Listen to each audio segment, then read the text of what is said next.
Have you ever wondered what it was like to make a horror movie? Have you ever wondered what goes on in the mind of famous horror directors? Have you ever wondered what it would be like to direct a movie wearing pantyhose and angora sweaters? This is Biopics episode here on Attack of the Killer Podcast. Attention planet Earth and beyond. Stay tuned for Attack of the Killer Podcast.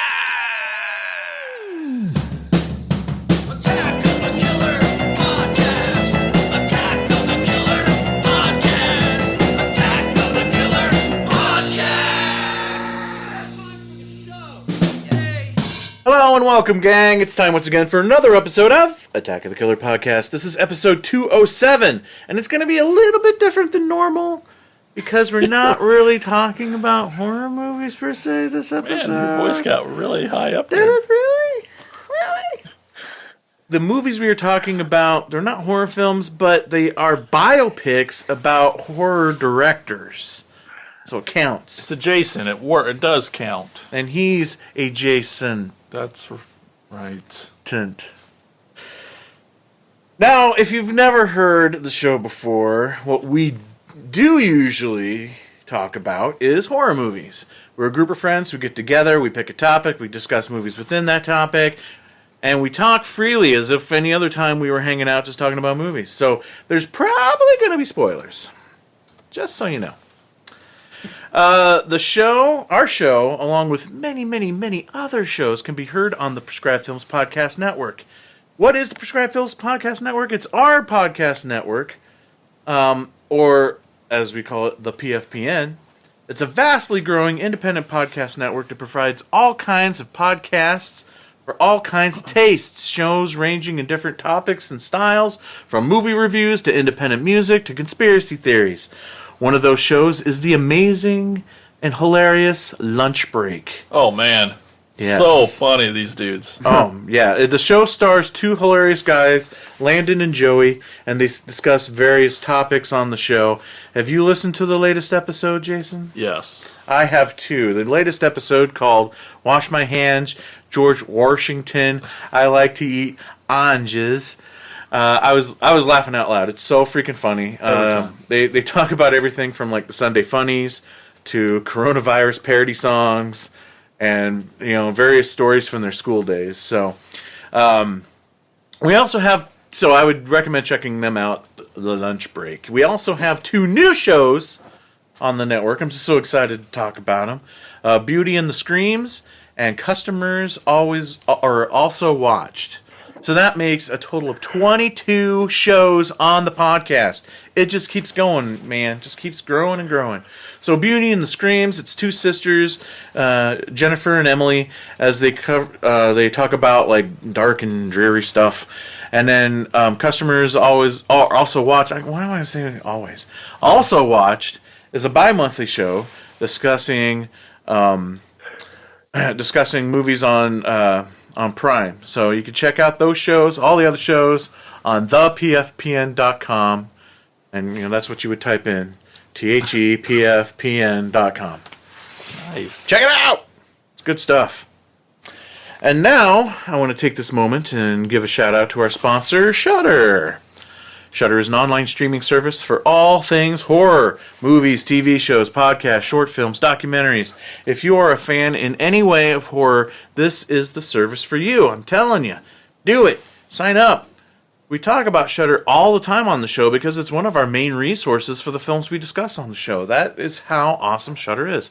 Now, you can get a month for Shudder for free from all of us here at Attack of the Killer Podcast. Just enter our promo code AOTKP and get started with your first month free of Shudder. Do it. That's promo code AOTKP. Now, how would you like to have more Attack of the Killer Podcast in your life? I know you're asking, how? How can I possibly get more Attack of the Killer Podcast in my life? It's easy. Go to Patreon and become a sponsor of the show. Here at Attack of the Killer Podcast, our supporters, we call them the Attackers. And they are an important part of our podcast family. Now, a lot of times, with family, you'll share things that you normally wouldn't with others.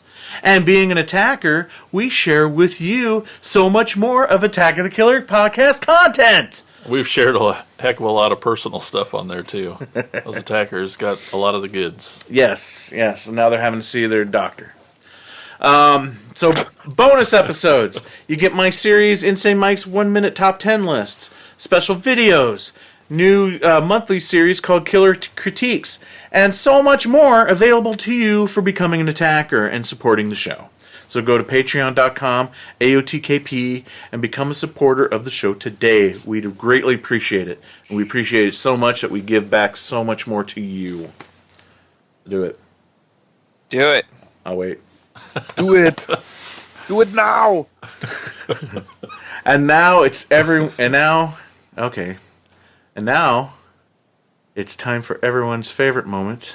The moment you've all been waiting for. Time to introduce you to... the podcast crew. He had several biopics made about him. Such movies as A Tad Good Men, Tad Good, The Bad and the Ugly, Tad Good Will Hunting, and Tad Good Morning Vietnam. Andy Wassum, everybody. Whoa! Wow. Okay, that was a swerve. I wasn't expecting that. Hello. That's okay. They all come. That was a tad overdone. Ah! That was my best one. They all go downhill from here. He watched the wrong movies for this show. He accidentally watched the movies on Pornhub. So instead, he watched Ed's Wood and Hitch's Cock. Damn it! I fucked it up. Tad Good, everybody. Nice try. Nice try. And lastly, he thought Steven Seagal starred in his biopic, but it turns out Fire Down Below wasn't about him at all. Jason Bollinger. Hey, what's up, everybody? Are you picking on me because I used to have a ponytail? I'm picking on you because you need to have that checked out. Oh, yeah. It shouldn't burn that much when you pee. Okay, so I'm going to turn it over to Tad. Tad, what you got for us? We're going to go right into what we watched, where we talk about all the things we've watched since we last recorded.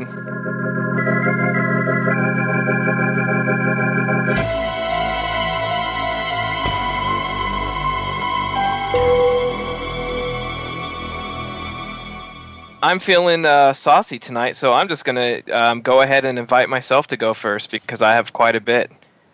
I think we all might because we're all forced to be at home, but I'm just going to go right through them. I watched The Art of Self-Defense with Jesse Eisenberg, which is so something good. Jason talked about. That's a weird one, but it's definitely awesome.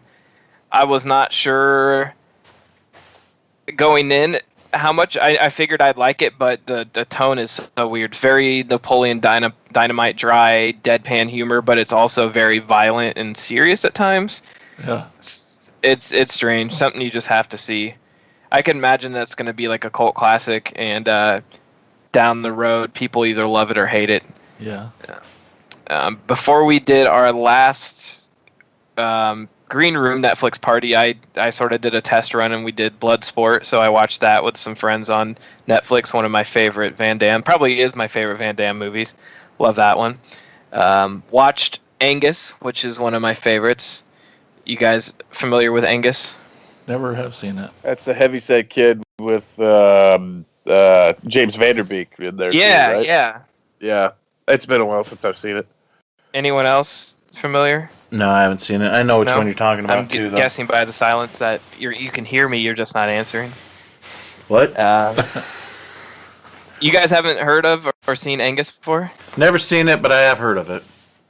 Man, this was like something. This is like a big movie of my childhood. I think it bombed at the box office and then became sort of a cult thing later. It has a great soundtrack. Always makes me cry. Great movie, but it never. I don't even think it's made it to DVD. It's on like stopped at VHS for some reason. Huh. But yeah, it's fantastic. I love it. I highly suggest it. I don't have much horror in here, I'll be honest, so I'm just going to blaze through some of these. I watched Face Off with Nick Cage and John Travolta. I've seen it about 300 times, and when I told Nikki I was watching it again, she asked why, because there was a time when we were watching it once a week for a long time it was on Stars like every night, and so I just stop and put it on, and she hated it. Hey, man, it's John Woo's last good movie. I love that movie, and oh man, I could, like I said, I could watch it once a week and not get tired of it. One of my favorites. Love that. No one. more drugs for that man. Yeah, Cage and Travolta at their sort of 90s action peak. Yeah. I watched a couple documentaries that I think Yeah. will tie into, at least one of them will tie into this episode. I watched 7852, which I started once and didn't finish, and so I wanted to go back and start it all over again. I'm assuming some of you have seen this one. Yeah, I saw that you were watching it. Yeah, that movie's fucking awesome. Wait, what is it? You've seen it, about the psycho shower scene. Oh, yeah, that is awesome. Heck yeah. Oh. Oh, It's man. Yeah, it's insane. An hour and a half movie talking about 30 seconds of film. And it's fantastic. Yeah, it's Yeah. on Hulu if you want to check that out. You can watch it on there. It might be on Canopy, I'm not sure. But Canopy has just about everything, and it's free through your local library, so I'd suggest that. If you have seen Tiger King, I highly suggest you check out TV Junkie. It's on Vimeo Good. and on YouTube right now. It's about, I think his name's Rick Kirkham. He's the documentarian who was making a reality cool. show about Tiger King, and this came out, I think, in 2006, so well before all the Tiger King stuff even happened. He sort of had his own fame. It's about the rise and fall of his life, but it's so fascinating because this guy filmed like his entire life. I mean, like the good, the bad. He would set up a camera and talk to it about his alcohol and drug problems, about his problems with his wife at the time. He would use it like a confessional, and I mean, he didn't turn it off for anything. So when him and his wife would get in a physical fight and the cops would show up, he would keep it rolling despite the cops telling him to shut it off. I mean, he recorded every second of his life, whether his kids were crying because they hated his guts, whether he was smoking crack, whether he was shooting up heroin. And I mean, he went from, like I said, the top. He was the lead guy on Inside Edition. He was on TV every night to, being jobless, homeless, everything, and he filmed every second of it, and it's absolutely fascinating. There's almost no storytelling. It's just all the footage that he filmed, edited together to sort of show. Unfiltered.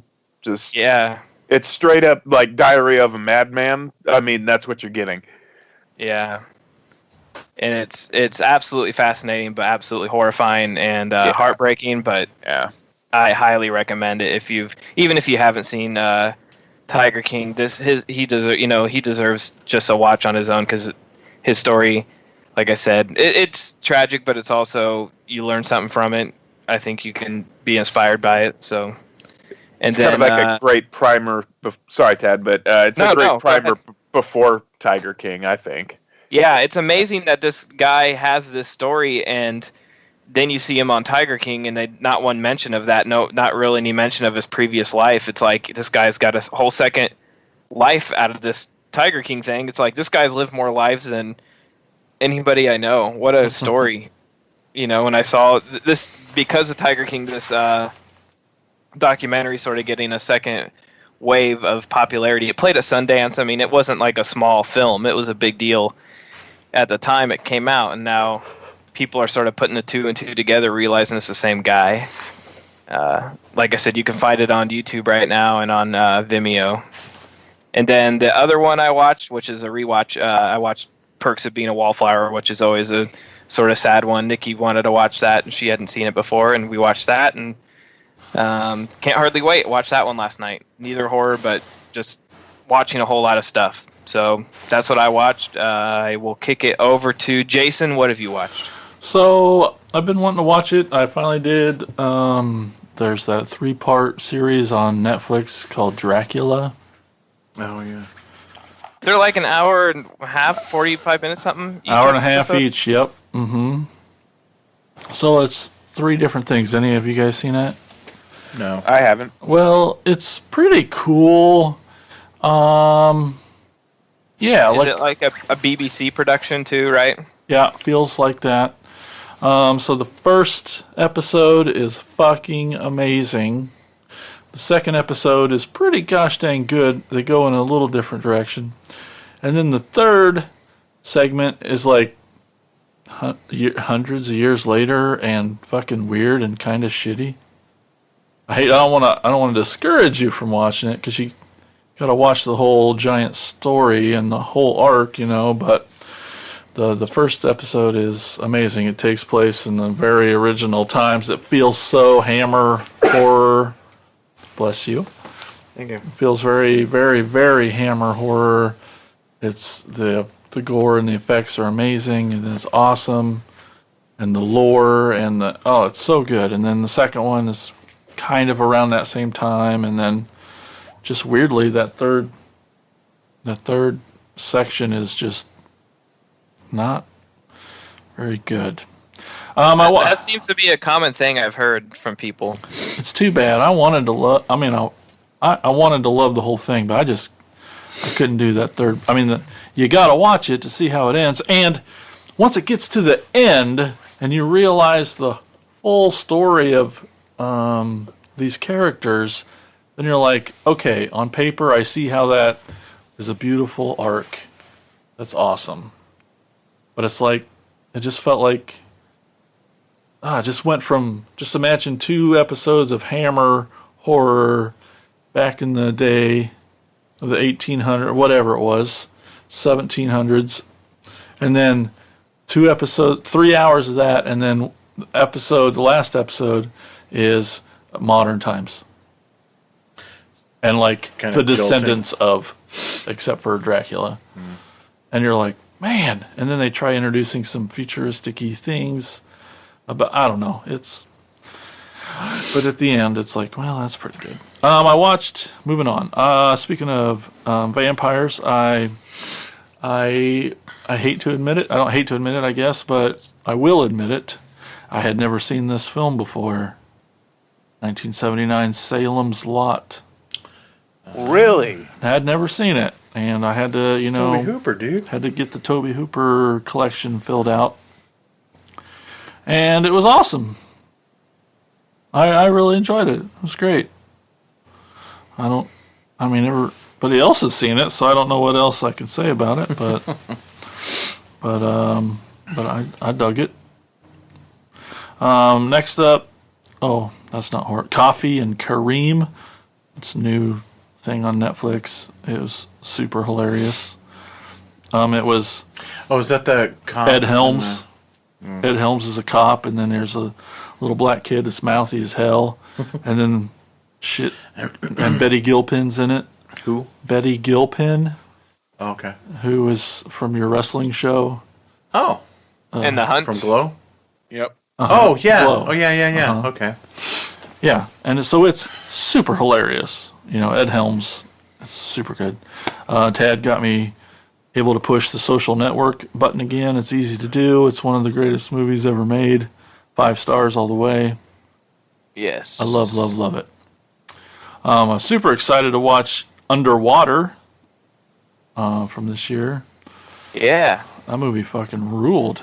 It was awesome. It was everything I love about underwater movies, and the being trapped and the drowning and the craziness, and it was just 90 minutes of intense awesome.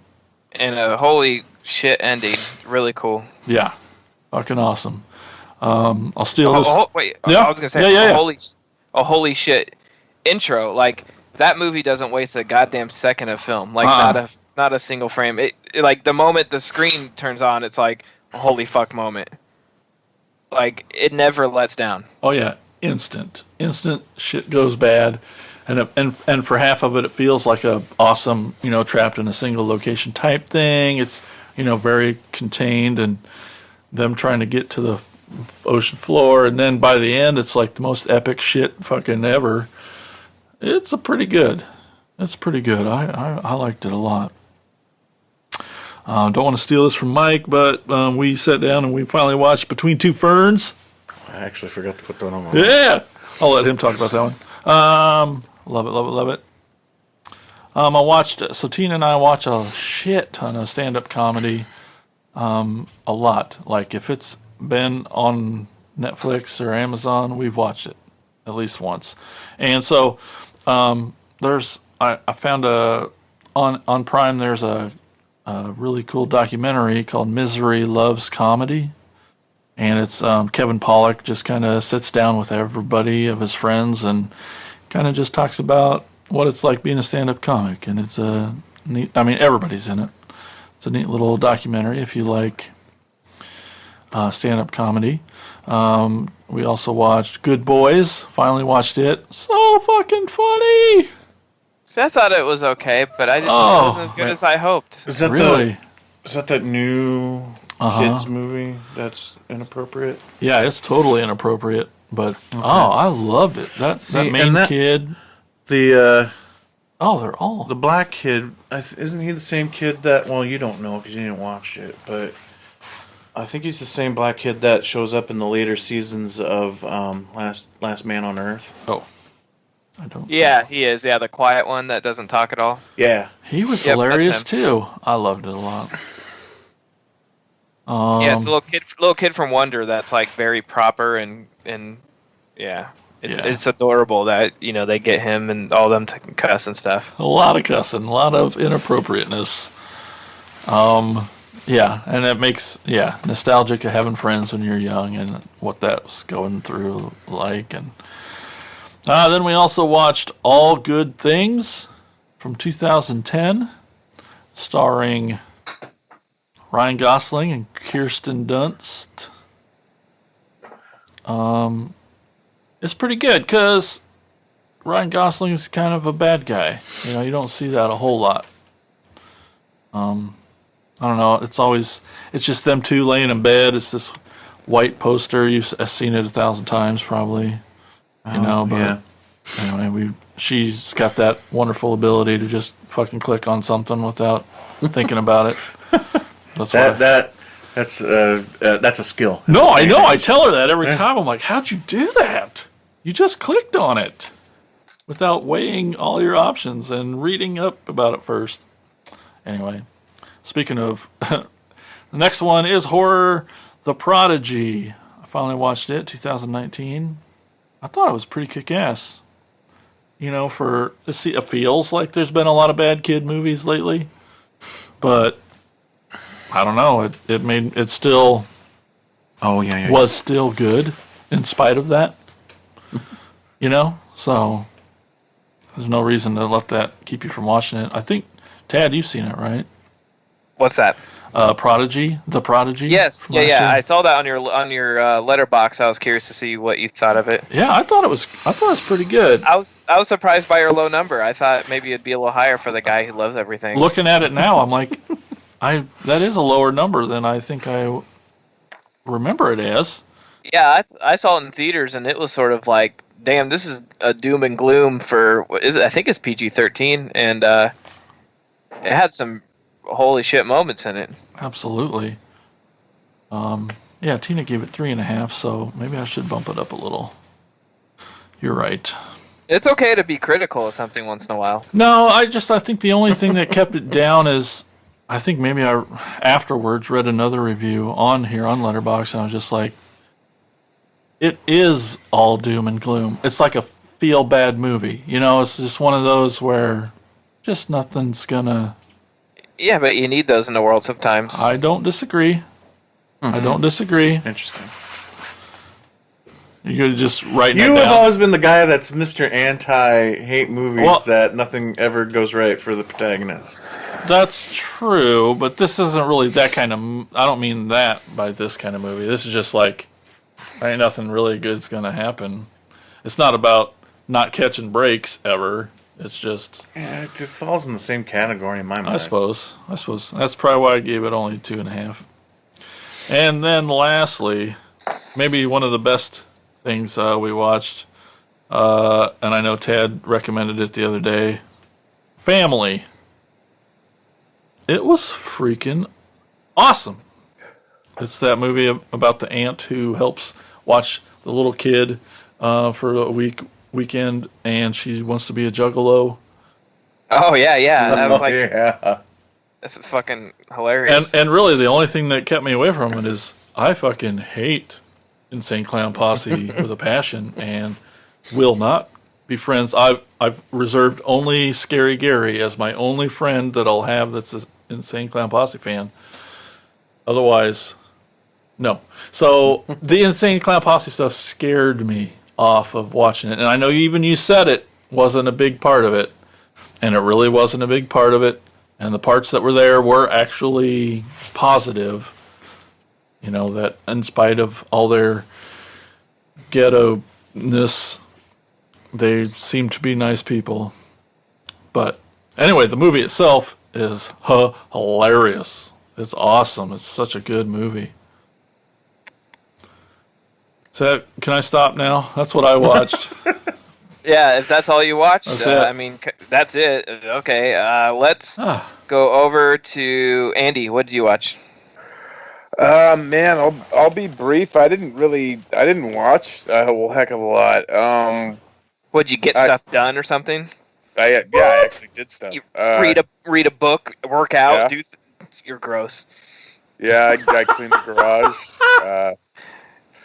Let's see. I rewatched the Fog because it's one of the Carpenter movies that can just consistently grows on me every time I watch it. Oh yeah.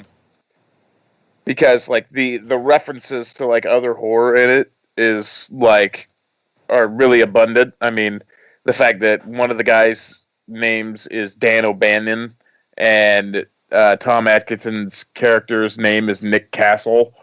I mean, it's just flat out blatant. Like the guy who played Napoleon Wilson is the coroner. The guy Napoleon Wilson's the guy from Assault on Precinct 13. And his name is Dr. Fibes.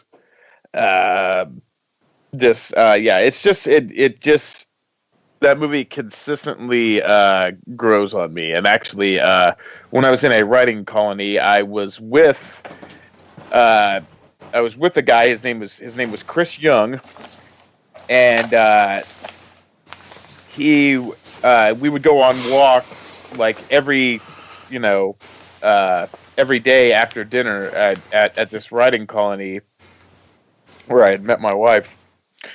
And he is actually a friend of the instructor there from UCLA. He went to USC, and he just goes, "Yeah, I was in a movie when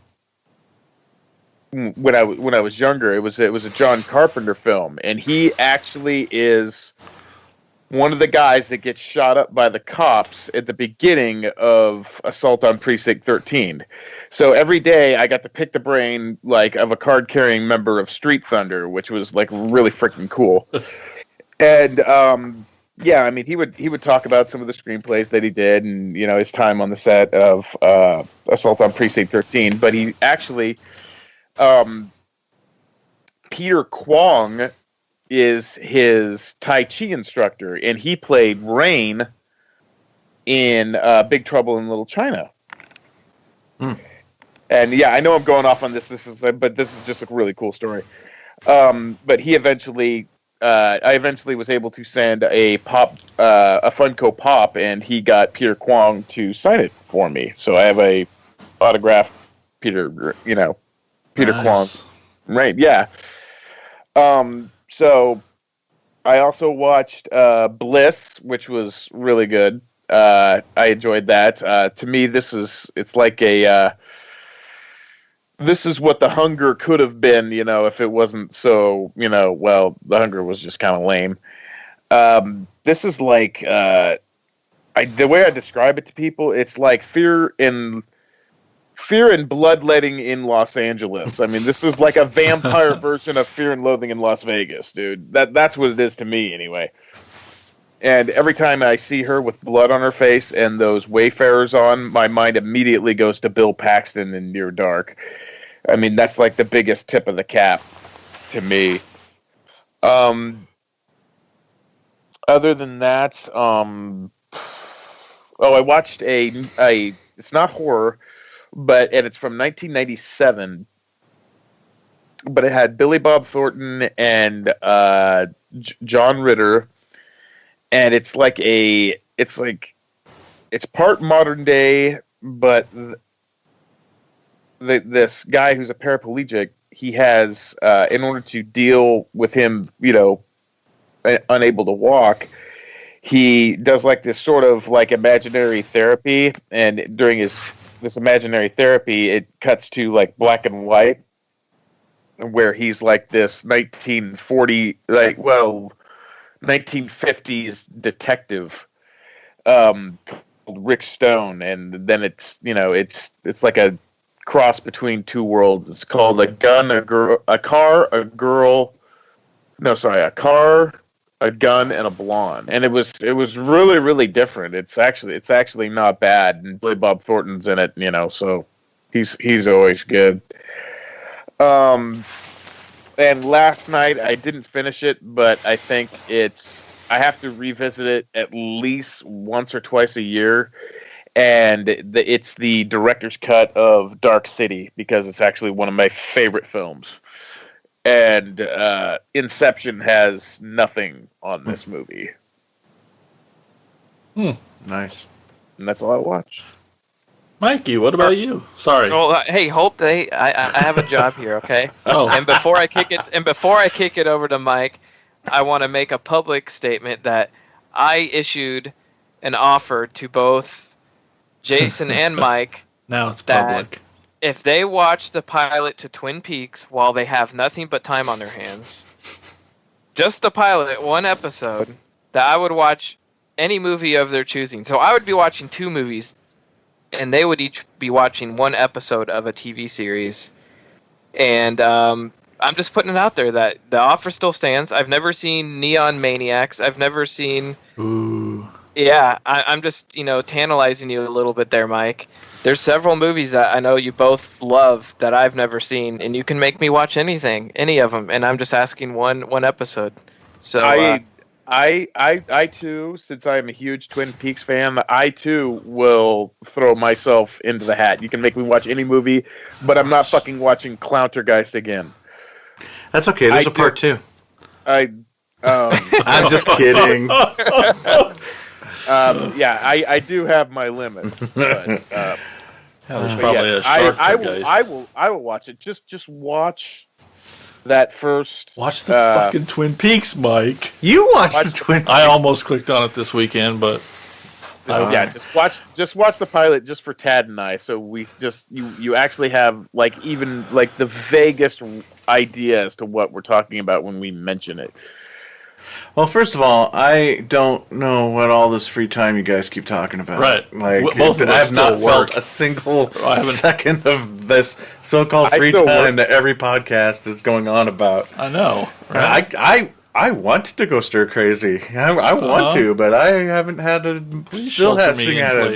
free moment. Well, I know. I mean, between the 37 movies Jason just listed, I think you could have fit in an episode of a TV show. It's clear I didn't have time for my 37 other things. I mean, I know we're probably the only podcast of 4 people right now that all are still working full time, like nothing's happened.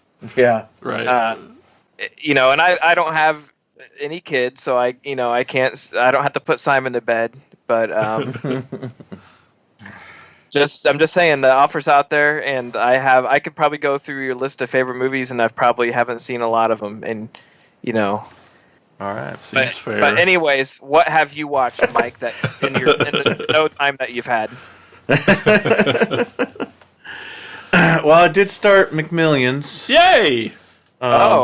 A whole new series you started, huh? Fucking crazy, right? Yeah. I mean, I'm only like an episode and a half in or something like that because I fell asleep. That's what you do. But yeah, it's freaking awesome. I'm like, where's this going?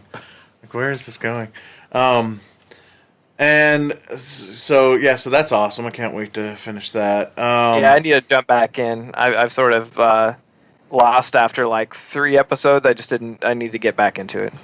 That warms my heart because I've had HBO for fucking 2 years now, and I don't think you watched one thing on HBO. So yeah, well, I'm not watching it on HBO either because isn't it on?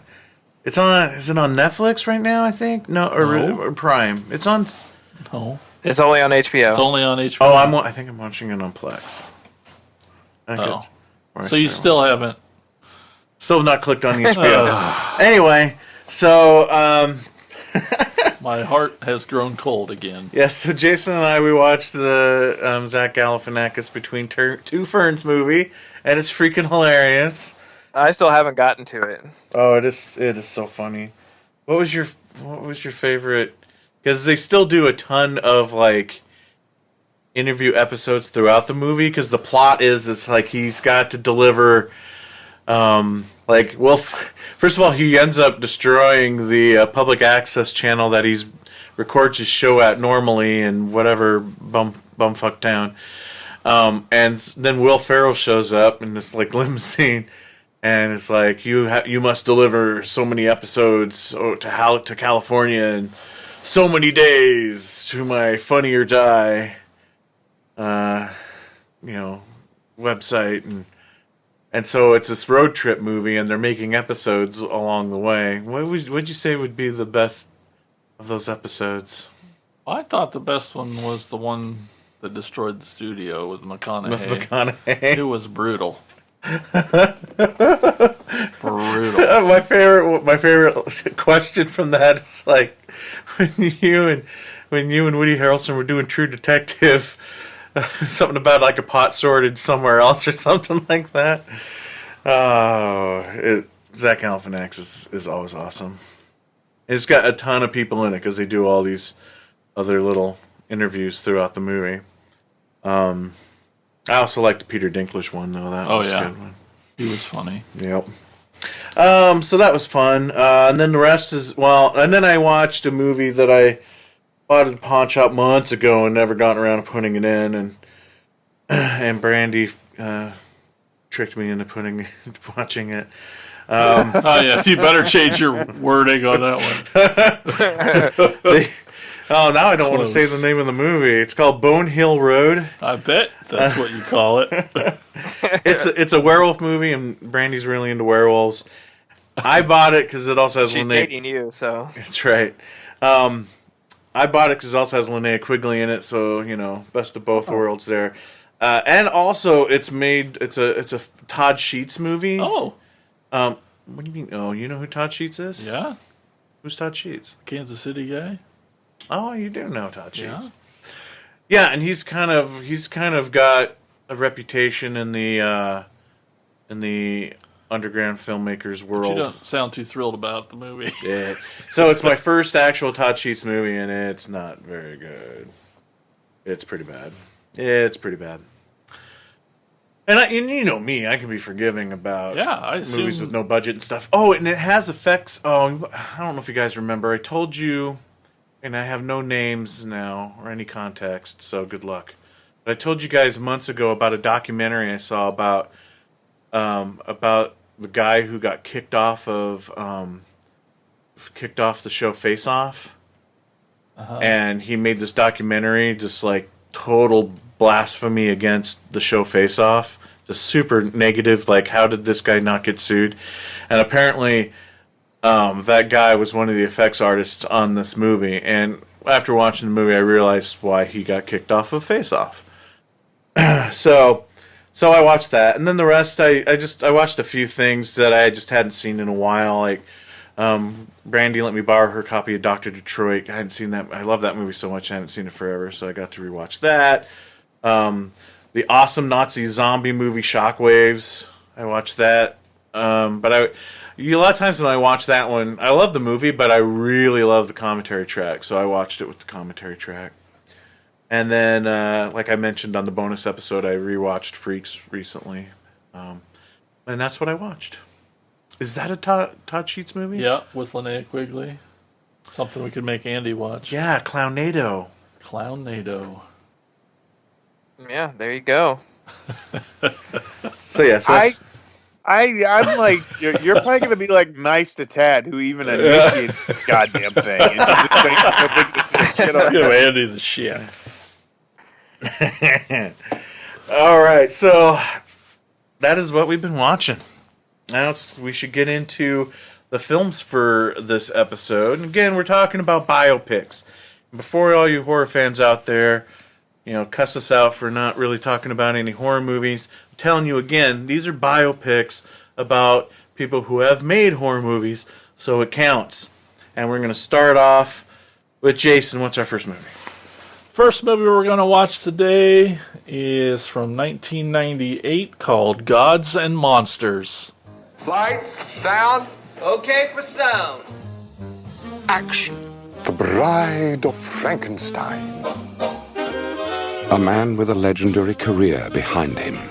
Who's this new yard man? Mr. Boom, I don't something big. He came cheap. A man with his life still ahead of him. Hey, the master wants to know if you're free for lunch. I do have a lawn this afternoon. I'm free until then. Expect nothing fancy. Come in, Mr. Boone. Separated by class. Are you famous? I was merely a director. You have the most architectural skull. Have you ever sat for an artist? By time. You were a soldier. I was an officer in the trenches. And by desires. All I know is bugger. He's a bugger. Does that surprise you? I'm not. I did not think you were bugger too. They have nothing in common. Mr. Clayton Boone, my gardener. He's never met a princess, only queens. Except their humanity. I've spent much of my life outrunning the past. And now it floods all over me. I'm losing my mind. Every day a new piece of it goes, and soon there'll be none of it left. My condition will continue to deteriorate until the end of my life. Why are you here? Let's get this straight. What did you want from me? What do you want? Just back from the hospital already. You're chasing after boys. Oh, shut up. Man's gonna make up his life alone. A philosopher. Thoreau, with a lawnmower. Do you believe people come into our lives for a purpose?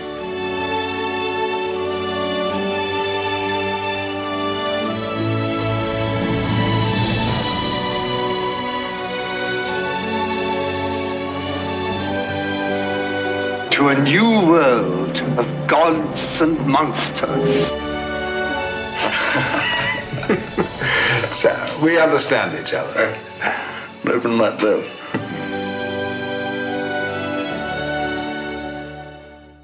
Once a powerful Hollywood director best known for Frankenstein and The Bride of Frankenstein, his name was James Whale, played by Ian McKellen, is long since retired and in increasingly poor health.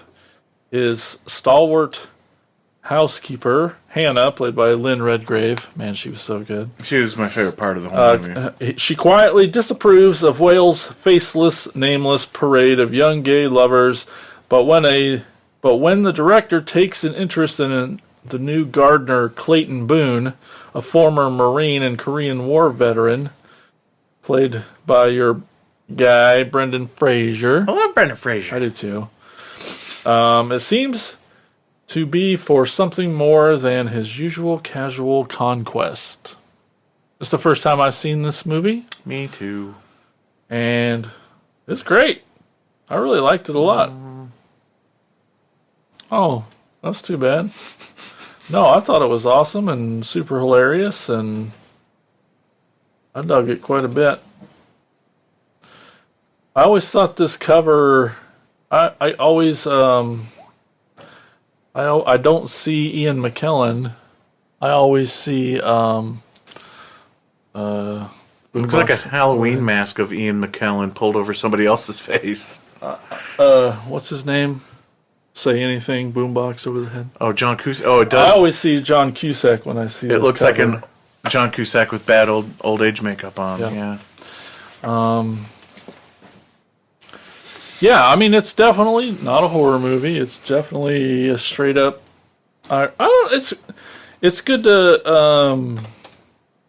It's pretty awesome that James Whale got his a movie. That's great too. Him, you know, and it was pretty neat how they kind of had some flashbacks from the old sets and things. I really enjoyed that. Yeah, that stuff was probably my favorite part of the movie. I've seen this one a few times before. Yeah. Yeah. Well, I can't help it. Mike's over here making faces. What didn't you like about it? Just too slow. It's I will just I guess Too artsy. I can just say this is not my kind of movie. It's not my kind of movie. I did not really care about what was going on in this movie. And yeah, my favorite parts are the flashbacks to, the making of Bride of Frankenstein and stuff. But that was very few and far between. And is it just me? Because we're going to see this in another movie on this list of tonight's films. Is this a biopic trope of, like, having conversations with imaginary people that aren't really there? Or seeing things that aren't really there? Which is, I get it, we're like, it's a surreal attempt to tap into this person's mind. But is this a trope in biopics? Because 2 out of the 3 movies do this. I just think that's just the maneuver of a writer to fill in blanks that we don't have, I get so it. maybe It almost that's feels why like it's a trope. It almost feels like a crutch, though. Like, I don't know. Like overused, overdone, maybe. I don't know. I'm okay with it. Yeah.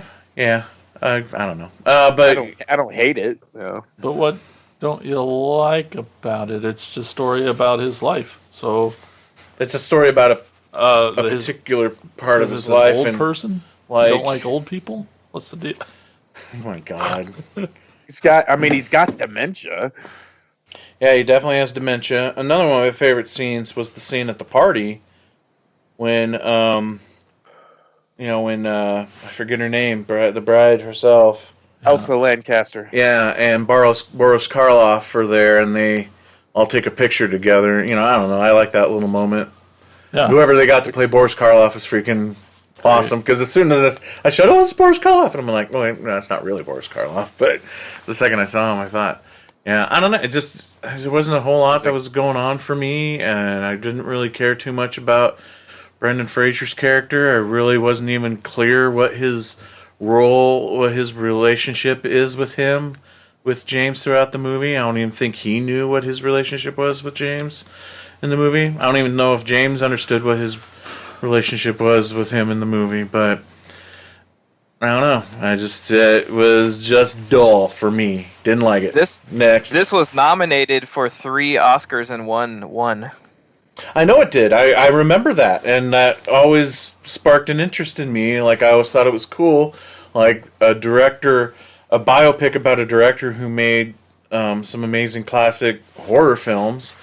Not only, got a biopic made about him, but, like, got Oscar nods for it. Because which one won? Was it Brendan Fraser won? I know he was one of the nominations. He didn't get nominated. Oh, he did not? Best writing screenplay. Yeah, best by Bill Condon. Screenplay adaptation. and nominated were Ian McKellen and Lynn Redgrave. And again, Lynn Redgrave was my favorite part of this movie. I loved her scenes. I could have done with a lot more of her, especially her with her relationship with James Wales in the movie. I thought that was more of a story going on there than anything else. But I think it's interesting in general when you cover a very specific part of someone's life. Like, there's a few that are sort of like this where it's like, I don't know, maybe just because of the way his life ended was so tragic, that's why they chose to do the tail end of his life and with just a few flashbacks to his former life. But obviously I would love to see a whole movie about the time when he was making motion pictures, when he was making those, like, because of course I watch this and then I go on and I read more about him and want to learn more about him from this movie, like earlier life, and seeing the choices he made and what led up to this was interesting, because I didn't have a whole lot of knowledge on James Whale's history before I watched this. This was actually, I wasn't even aware of this movie until probably 4 or 5 years ago when a friend suggested it and was like, oh, you've never seen this movie? It's about James Whale's life. And of course I had no idea going in anything about the director's life. Of course, you learn about the stars and stuff, but never the director. And it's just so interesting that we got like an Oscar-winning film about basically the last year of a director's life. But you also have to remember at the time when he died, it was not. He was like one of the only people in Hollywood to be openly gay, and that was a huge deal. Yeah, you can tell it was a pretty big deal. Yeah, and even a big deal when they made this movie. It was sort of controversial to even make a movie about a guys who, so it's like, so you can imagine in the 50s when this was taking place that, it was unheard of. And it's also nice. It's sort of cool to look back and remember when Brendan Fraser was a huge name, and he wasn't just in this. He was something that he wasn't his normal typecast action hero or that sort of dumb idiot role. I don't know. It was good. Like it's good to remember that he is a good actor and sort of got, I don't know, unjustly removed from Hollywood, but I really loved his scene when he's out in the rain and he starts walking like Frankenstein. Right at the end? Yeah. That's fucking awesome. I like that. Yeah. Yeah, I think it's, reading about it and then sort of seeing the movie and how they portrayed some of the stuff that, they, of course, any movie like this, you're going to change up some of the stuff that really happened, but it's super sad that he committed suicide, and for a long time they thought it was an accident, and then the Brendan Fraser character in real life, like right before he died, came out and put the letter out and said basically like, hey, he committed suicide, and it was like quite a while after, wasn't, but there were many years that people did not have any idea that it was a suicide. Obviously, they threw him back in the water and and that's tragic, but the whole moral of the story is that, monsters don't have to be physical manifestations. We all have, monsters just in general. Yeah. But I also get it's not your kind of movie. I knew that. But yeah, it was good. It's isn't it free on Prime? It is. Okay. For everyone else who wants to check it out. I would have to say it's probably one of Brendan Fraser's better movies that I've seen. Me personally, just my take on it. Yeah, cool. All right, was that it? Yeah. Oh, okay. All right, well, Tad, what's our next movie? Our next movie is one of my favorites of all time. I'm so glad you let me introduce this one because I absolutely love it. It's Tim Burton's Ed Wood from 1994. Tim Burton, director of Batman, Beetlejuice, and Edward Scissorhands, now takes you to a completely different world. The true story of a Hollywood legend, Ed Wood. And action! He made movies like no one else. You want to keep moving. You've got to get through that door.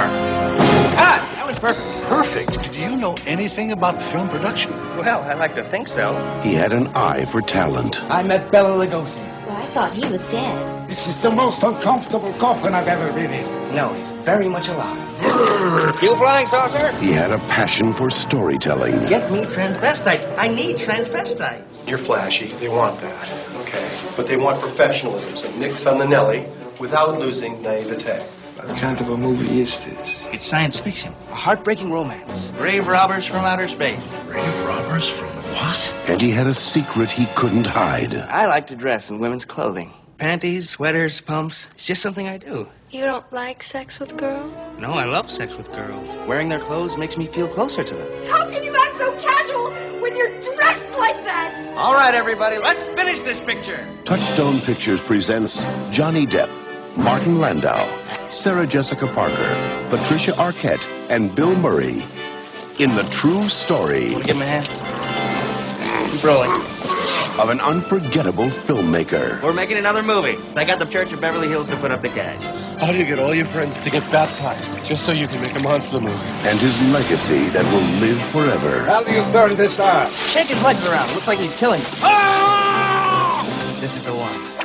Put in! I command you! This is the one I'll be remembered for. Ed Wood, a Tim Burton film. Really? Worst film you ever saw? Well, my next one will be better. Hello?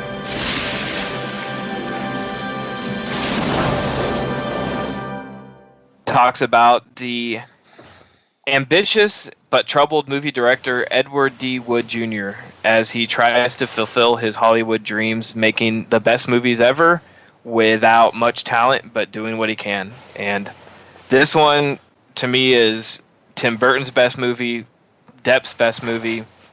Just so goddamn good. Any chance I can go back and watch this and remind myself why I liked Depp at some point. I liked Tim Burton at some point. So what a cast. Martin Landau, that guy.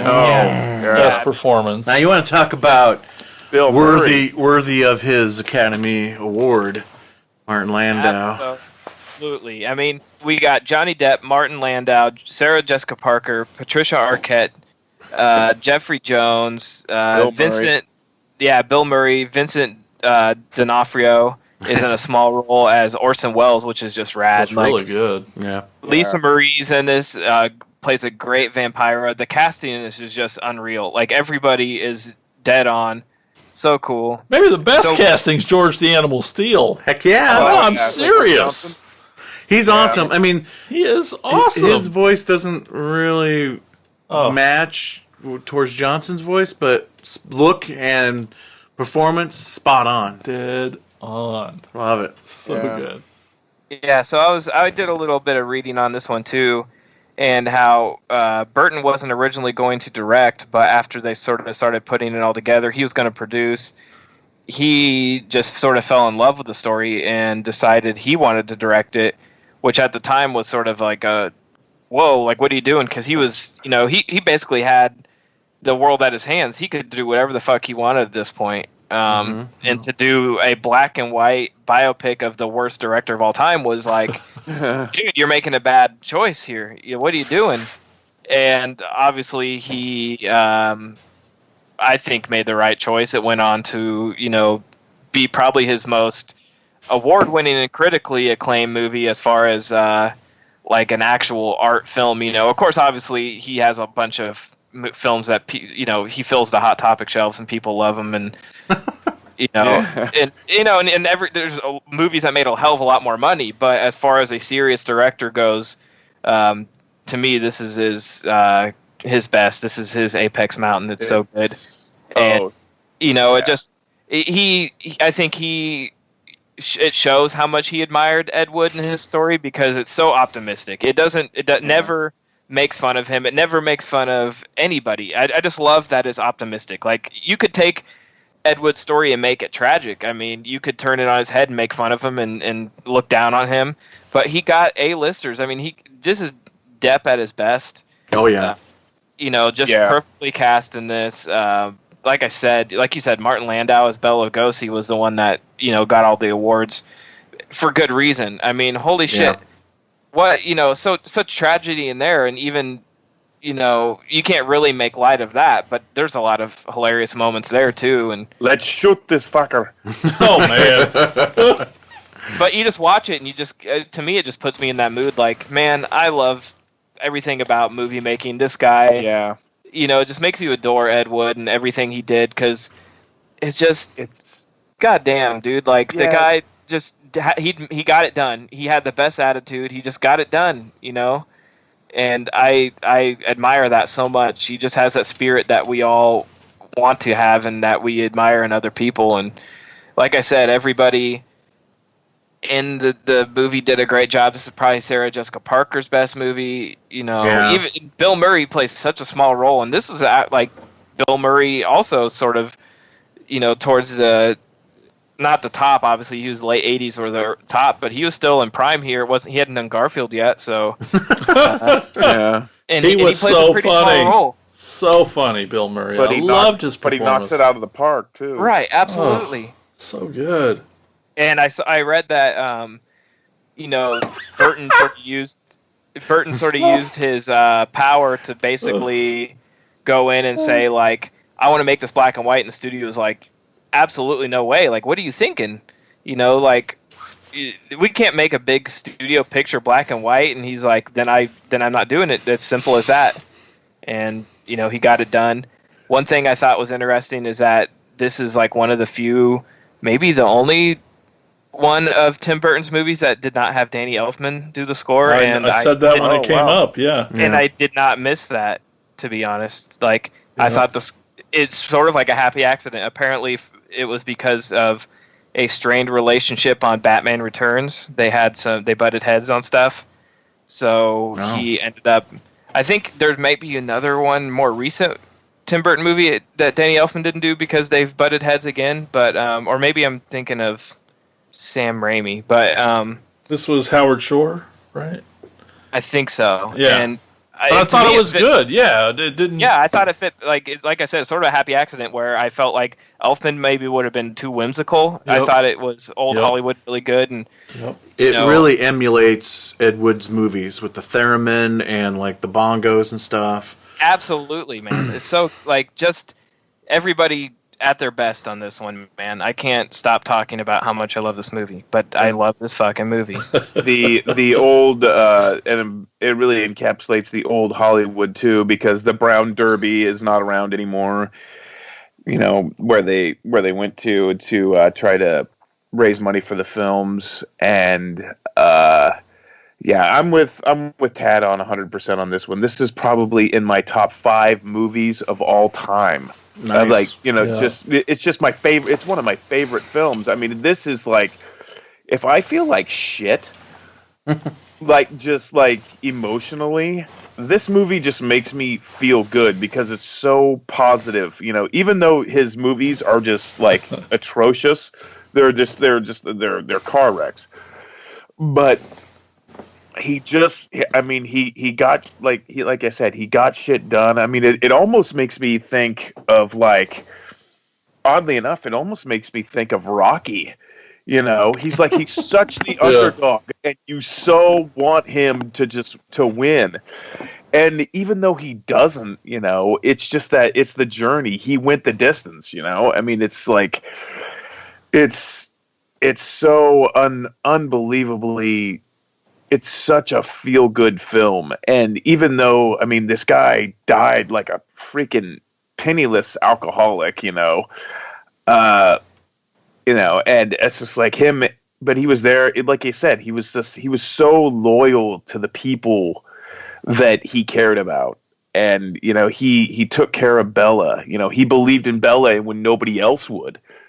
Right, and that's what is like so cool, because maybe we all just sort of relate to him, because it's like, you know, we would all be geeking out too, and it's like there's so many people who are probably, you know, absolutely nobodies to most people, but to us are heroes. You know, Yeah. It's like oh, fuck yes, Bela Lugosi, man, and the way he goes in and, you know, and gets things done. He'll put somebody's son in the movie for money. You know, you just got to do what you got to do to get things done, and it's just so perfectly whimsical. It just, I don't know, man. Just everything about it hits the right notes for me. It's heartwarming like crazy, and some of the one-liners in this movie are just stellar.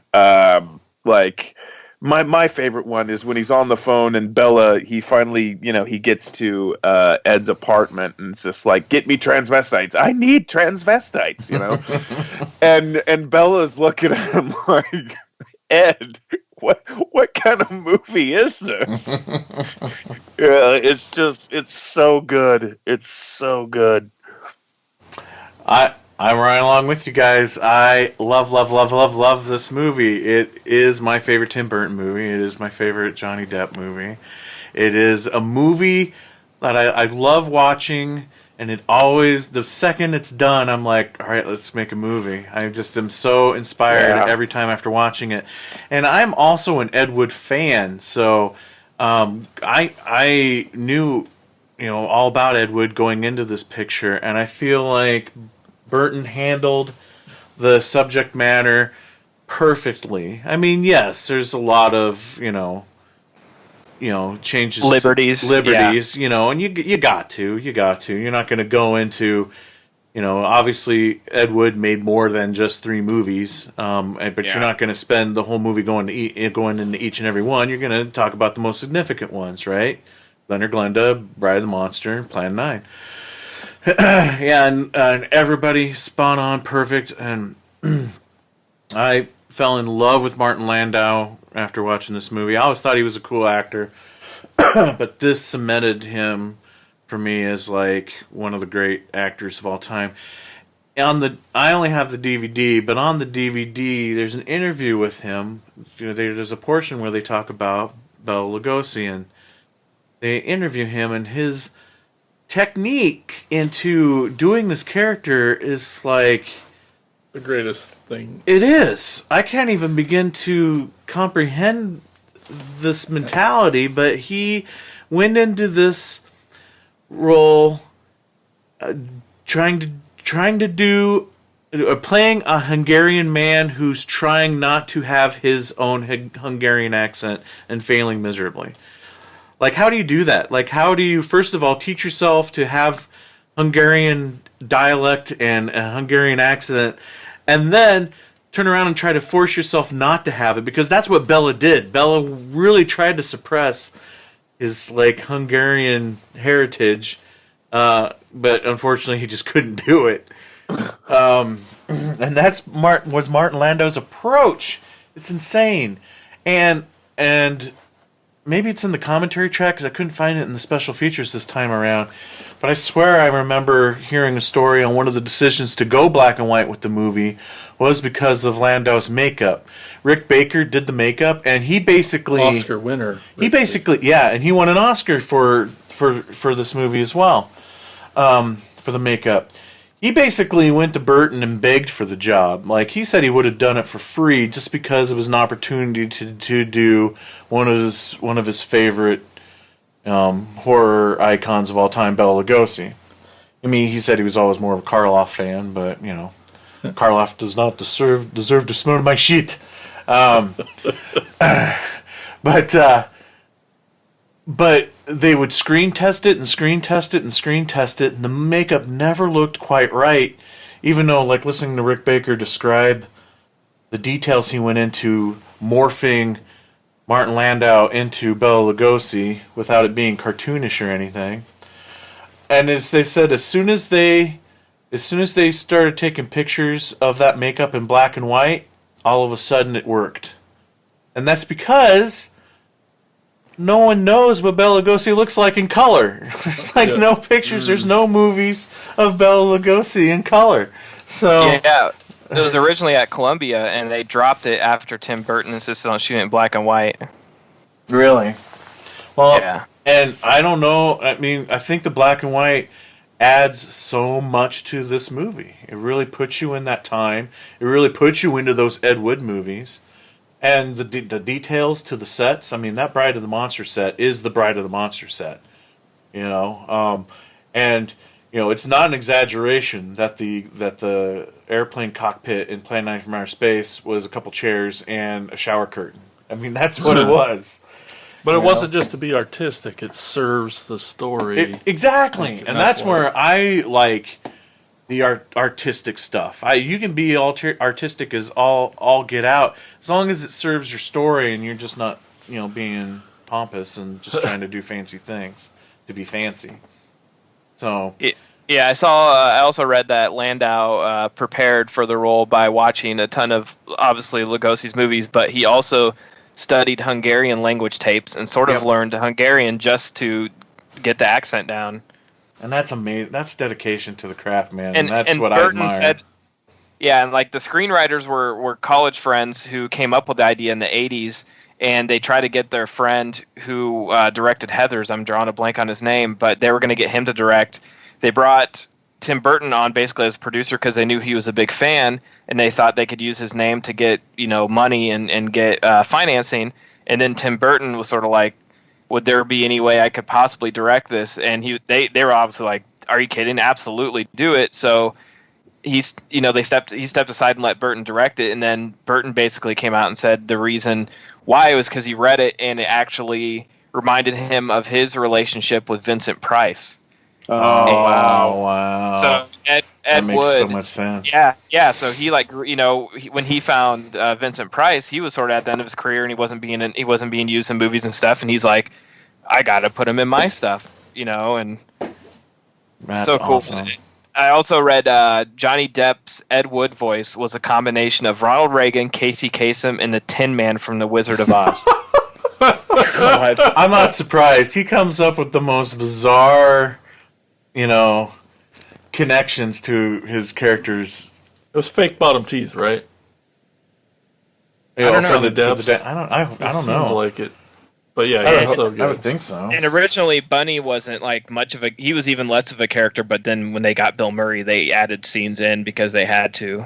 Oh my God! Well, see, then I don't know how much Bunny, the real Bunny, was involved in Ed Wood's life. I only really know that guy from Plan 9 from Outer Space. Yeah. And I don't know who they got to play the other alien in Ed Wood for the Plan 9 scenes, but I thought that guy looked and acted spot on to the same guy that was in Plan 9 from Outer Space. Bill Murray's baptized scene is like the funniest fucking thing I've ever seen. Sure. I suppose. Oh, I think it's a great line. It's like, how do you do it? How do you get all your friends to get baptized to make a monster movie? And Ed's answer is, it's a science fiction thriller. He doesn't even answer the question. It was just like, they were talking about that doctor, that chiropractor's head. He just goes, oh yeah? Let's hear you call Boris Karloff a cocksucker. And like, they're in the middle of church, It's just... And Tor starts snickering. I love some of the out of left field jokes in the movie. Like, one of my favorite jokes in the movie is when they are asking the cameraman which color dress he thinks is better. He's like, oh no, I'm colorblind, and that is so freaking funny. Or when he's with that girl at the bar and trying to get her to finance the movie, and the waiter's like, can I get you a glass of water? And she's like, no, I'm deathly afraid of liquids. You're like, what? It's just like weirdo lines like that out of left field are just so awesome. Tor's always running into shit, it's just, and he's like, fuck. Okay, cut and print, that's good.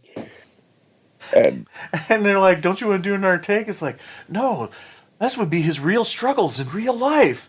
Meanwhile, he's like almost knocking over the cardboard set, Because and then one of my favorites was like, they've got like that Jacob's ladder, and it's like, Ed's just like, he's got the scene like all worked out in his head. He's just like, okay, Bella, you're right over here, and it's next to like that, that electrical thing. Bella's just like, I'm not getting anywhere near that goddamn thing, And he's just like, okay, screw it, go over here, It's just like, it doesn't matter. Well, Gregory Walcott, who played the lead in Plan 9, actually makes a cameo in this. In the scene where, I believe it's the scene where they're looking for investors after they've run out of money and they get kicked off the soundstage, and where we meet Vampira, or when he begs her to come onto the movie. Yeah. Like one of the prospective investors is Gregory Walcott from Plan 9, which is cool. No kidding. I'm actually surprised Conrad Brooks didn't make an appearance, because he spent the rest of his life really clinging on to being Kelton the cop from the Ed Wood movies, and he's made a whole second career out of just his brand. So surprised he didn't show up somewhere. This movie makes me cry. There's two moments in this movie that makes me well up a little bit. Obviously, the death of Bela Lugosi chokes me up every time. But just the end of just like, he's just sitting there and the audience is cheering, And we all know this isn't really how it went, Yeah. in real life. Considering Plan 9 is considered one of the worst movies of all time. But he's just sitting there, he's like, this is the one I'm going to be remembered for. And just that line there and this cheerfulness and that optimism on his face. Yep. And the irony of that line, it just tears me up. And just the way the theremin music takes kind of a more somber tone to it in the end when you're seeing what the end text of where everybody ended up in life, and it kind of chokes me up. Yeah, like the only unlikable character really is Sarah Jessica Parker's character, and I mean, he's sort of, I mean, you can't really 100% blame her because I'm sure being, with Ed was not easy, but the way she goes about it, I don't know, and she's sort of not very nice at times, but the parallels between this and The Disaster Artist, if you've never seen it, are pretty crazy. Yeah. Like watching this again after I've seen Disaster Artist, I'm like, holy shit! Like Tommy Wiseau and Ed Wood have so much in common. Yeah. Only difference is like Ed Wood was a charismatic guy. He was likable. Like Tommy Wiseau pissed everybody off. Right. In the room, but everybody just loved Ed and trusted him, even though they're like, well, the guy's knocking over the cardboard tombstones, but if Ed says it's okay, we can move on. Well, I'm 100% with you guys. This movie's freaking amazing and all the way around. And then I don't know how to say it, but like, there's another like awesome thing about this movie, and maybe it's with that last line you talked about that he says, but like, this movie existing is his win, like, right. That's that he celebrated. Yeah, it's just a bummer though, because it was literally shortly after he died that he started getting recognized for it. Yeah. It all started really with like the Michael and Harry Medved film critics that wrote the Golden Turkey Awards book, and they also wrote the worst 100 movies in Hollywood, and I think that was the first book to come out, and that kind of like brought Plan 9 to everybody's attention, all the cult film followers' attention. And it was just so shortly after Ed died. It was so sad because yes, he died broke, alcoholic, divorced, and having bit parts in mild porn, making terrible, by the way, softcore porn films. Yes, I've seen some.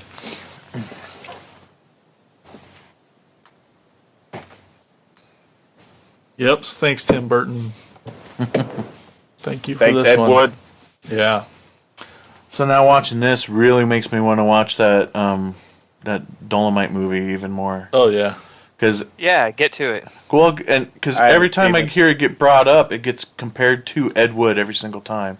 I mean, granted, it's the same screenwriters, but it made me want to run out and watch the riff tracks live because, goddamn, it's the funniest. Plan 9? Ever. Yeah, Plan 9. I did that right after. Oh, I may have to so put bad. that in tonight. It's on. I think it's on Prime. There's nothing better than the Tor Johnson line in recorded history, maybe. Which one? You just watched it, Ted. You say it. That's the sound his mom made when he came. They named him after they named him after what he did to his mother when he was born. Oh God. Oh, it's the greatest. But that riff tracks is the most amazing one ever. And you know how I feel about like MST3K and riff tracks. Some of the funniest stuff is just the little subtle, the littler things, like those moments there in the third act where Tor Johnson's standing there and he's got his mouth gaped open, and the guys are going "Oh!" every time he appears on screen. Or the scenes where the fucking cops just whipping that gun around. They are freaking out. It's so good. It's so Every good. time.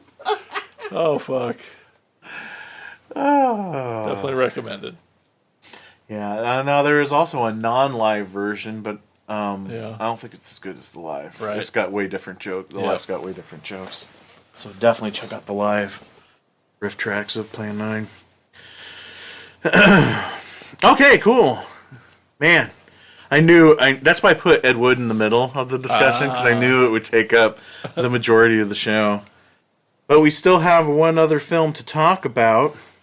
And Andy, what is that movie? This movie comes from 2012, and it is called Hitchcock.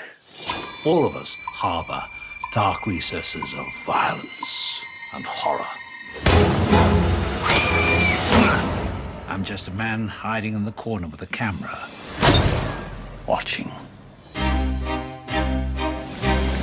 Mr. Hitchcock, you're the most famous director in the history of the medium, but you're 60 years old. Shouldn't you just quit while you're ahead? This is murder. I'm getting blisters just watching you. He's going out of his mind looking for his next project. I need something fresh, something different. It was the knife that, a moment later, cut off her scream and her head. Charming.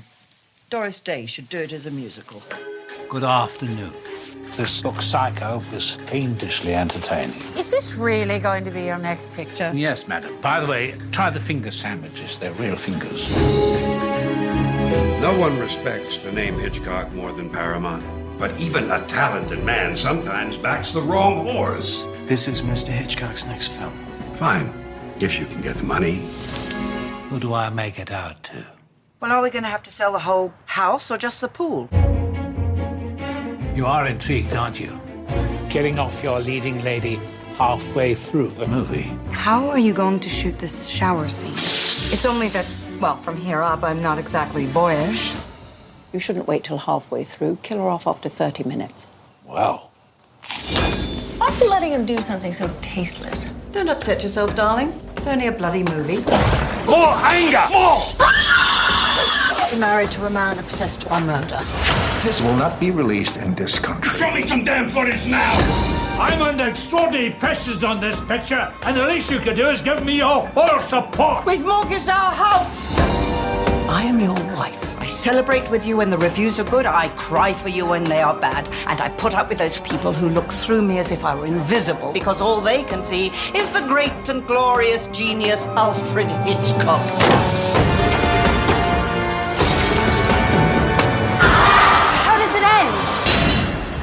I promised Mother I wouldn't tell. Oh, you imp, you've got nudity in there. Well, her breasts were rather large. It was a challenge not to show them. Basically, this film takes place at a point in Alfred Hitchcock's life. It starts right after North by Northwest is released, and it's a big hit. And as usual, it's like the people in Hollywood, they say, okay, what's next? And this movie just entails just the trials and tribulations of Alfred Hitchcock trying to get Psycho made. He has to finance the film himself. He has to deal with censorship. He has troubles with his marriage. He has troubles with his health, both mental and physical. It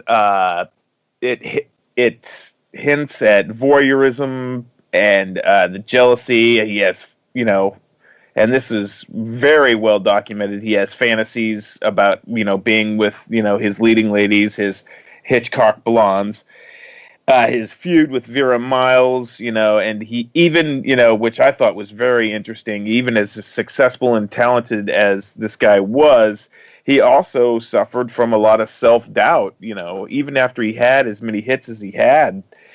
He's just like, am I still good? Which, kind of makes, guys like me, who write stuff, it's like, man, I guess we're really not alone, even this guy is as talented as this.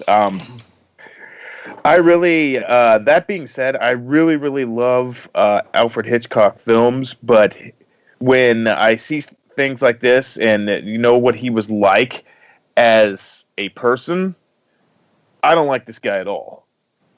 There's scenes in this movie I'm just like, yeah, I want to punch this freaking slob right the fuck out. Whoa. Oh, I mean, everything he did was like irritating to me, like up into a point. I mean, he's a passive aggressive little bitch. Wow. I mean, the way he drinks and swallows at 85 decibels, and the way he eats, I wanted to tear his fucking head off. But I mean, he does. He does have like I'll do the line of the movie. You may call me Hitch, hold the cock. Come on, that's funny. There's pretty funny. There's really great scene in it where they're filming the stabbing scene in Psycho, where it's intercut where he's just like he's so frustrated with his wife, he's so frustrated with this guy that his wife is kind of working with, and he's accusing her of having an affair. So I mean, he's like, as he's like trying to show this stunt double how to, you know, kind of knife at Janet Leigh, he's seeing the censor, he's seeing his wife, he's seeing this other guy that she's with, the studio exec, the censors. Yeah, but all in all, he's an ungrateful bastard. And when his wife eventually, played by Helen Mirren and Anthony Hopkins playing Alfred Hitchcock, when she eventually sets him straight, I just wanted to stand up and cheer and say, "Yeah, you rat bastard." I mean, this woman does everything for you. I mean, it's you know, he's nothing without her. And then eventually he actually says, you know, that later in the film. And it's got a nice little, you know, which I'm sure that Mike is not going to be too thrilled about. It's got a nice little B story interwoven with Ed Gein. And you've got a great supporting cast with Scarlett Johansson, Jessica Biel, Toni Collette, which I am very, very high on. There's even a very, very small role with Ralph Macchio, who plays Joseph Stefano, the screenwriter, and he asked him, you know, and Hitch says, you know, why do you talk to your shrink so much? What do you talk about? How, you know, what could you be possibly talking about? And he says, sex, rage, my mother, which like makes him the perfect fucking screenwriter for Psycho. Yeah, I really, really like this movie because you finally it sets up Hitchcock the way you're supposed to look at him in the beginning, because he's just an unappreciative, you know, ass to everybody. He treats his actors like shit. He treats his wife like shit. You know, it's all him. And eventually you do get to that, you know, that point of redemption. So, but although he has his arc, yeah. Although in real life, I mean, it doesn't end at Psycho. The stuff that he did to Tippi Hedren, you know, on The Birds is actually pretty damn deplorable too, because he wanted to get into her pants and he blackballed her. But yeah, I think the performances in this movie are freaking stellar by everyone. I have no complaints. It's good to see Kurtwood Smith, you know, as the censor. Yeah, all the roles are just really, really well done, and yeah, I mean, they didn't really pull any punches as to how Alfred Hitchcock really kind of was, and it was actually good to see that Jessica Biel does have good acting chops. She just doesn't get hired, much anymore. But I thought everybody did a good job in this. I thought Scarlett Johansson was really good as Janet Leigh. And it's just I got a little soft spot for old Hollywood and just old Hollywood films, and I personally think, and there will probably be some people that disagree with me, but Psycho is probably my favorite horror movie of all time. Wow. And of course, it's set the foundation for. In my opinion, it set the foundation between, that and Peeping Tom. It set the foundation for slashers, and then the blueprints for it came along with, the Giallo films that Argento and Bava did. And then, of course, the true ones are, your Black Christmases and, of course, the masterpiece Halloween. But I'll shut up now and let you guys have your 2 cents. Mike, this is your first time? Yeah, this is my first time. I never did get around to seeing this, and I think part of the reason was I was scared. I kind of have an opposite opinion of Hitchcock than Andy. At least the character in this movie, I don't want to get into the actual man because I don't know enough of the stories, I guess, of what he was doing.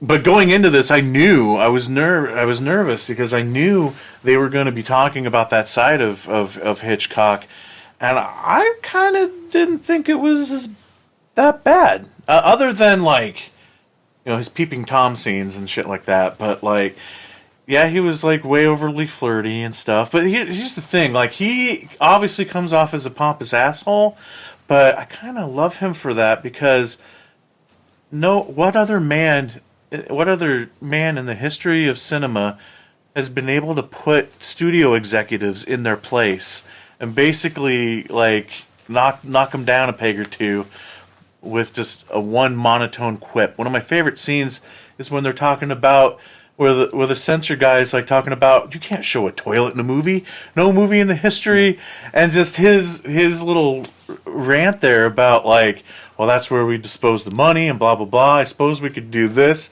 I can't remember what he said, but it was just it just totally. What? Something about the United States. I was well, we can film the toilet flushing in England then. Yeah, that's right. We can make this movie in England then, or something like that. And I just love how so snide that was that it just shut that censor up. And I thought I loved that stuff. And yeah, maybe I would want to punch him if I hung out with him. I don't know, but I loved him in this movie. Because it was my issue with him is just the way that he treated his spouse, who did everything for him, and it's just that was my. I mean, agreed. Yeah, agreed. And but the thing is he has redemption for it. Yes. Again, this movie made me cry too, and that moment when there at the end when he tells his wife he loves him and that she's the only Hitchcock girl that matters or whatever.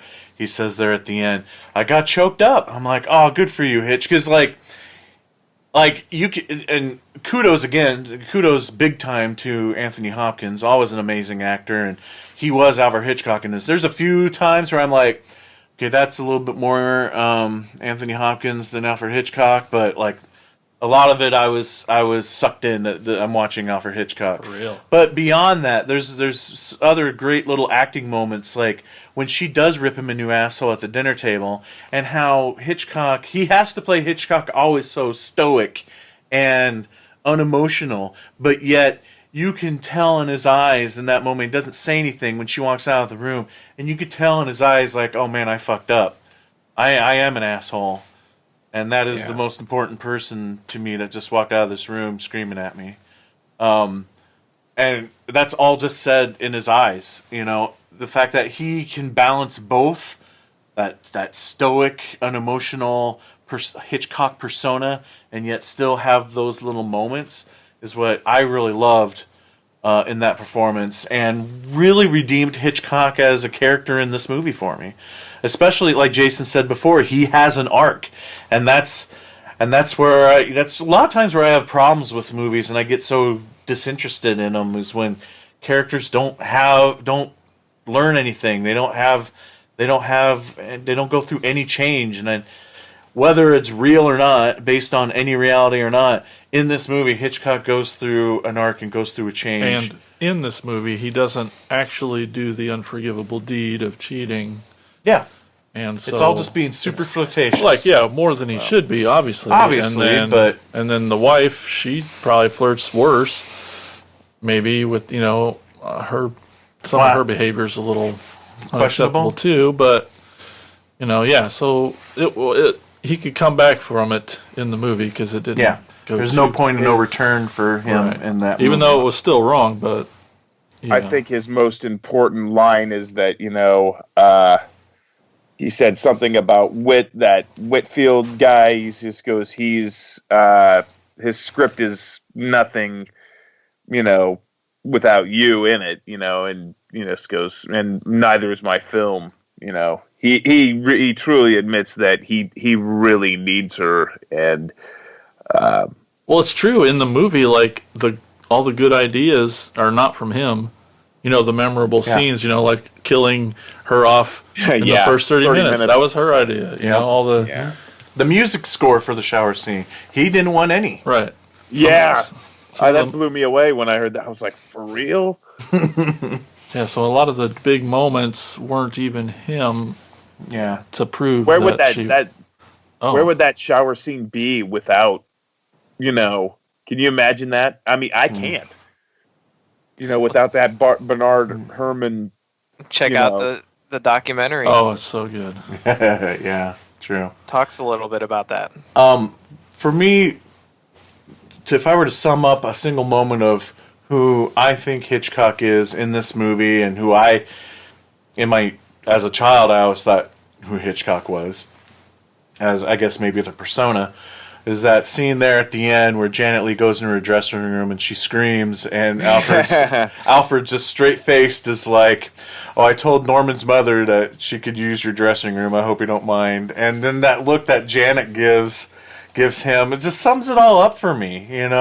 Like, yes, I think she even realized that he was going a little far in his flirtation and whatnot, but at the end of the day, He's just He's just an ornery little shit. Yes. And then the TV theme song kicks in that you've been waiting to hear, and you're like, there. okay, this feels good. Oh, that fourth wall scene at the end where he's talking to the camera and he's like talking about like his next venture and I don't know where it's going to come from, and that bird comes and lands on his shoulder. Right? It was like that's straight out of Alfred Hitchcock Presents the TV show. Yeah. So it was perfect that it goes into that music right there.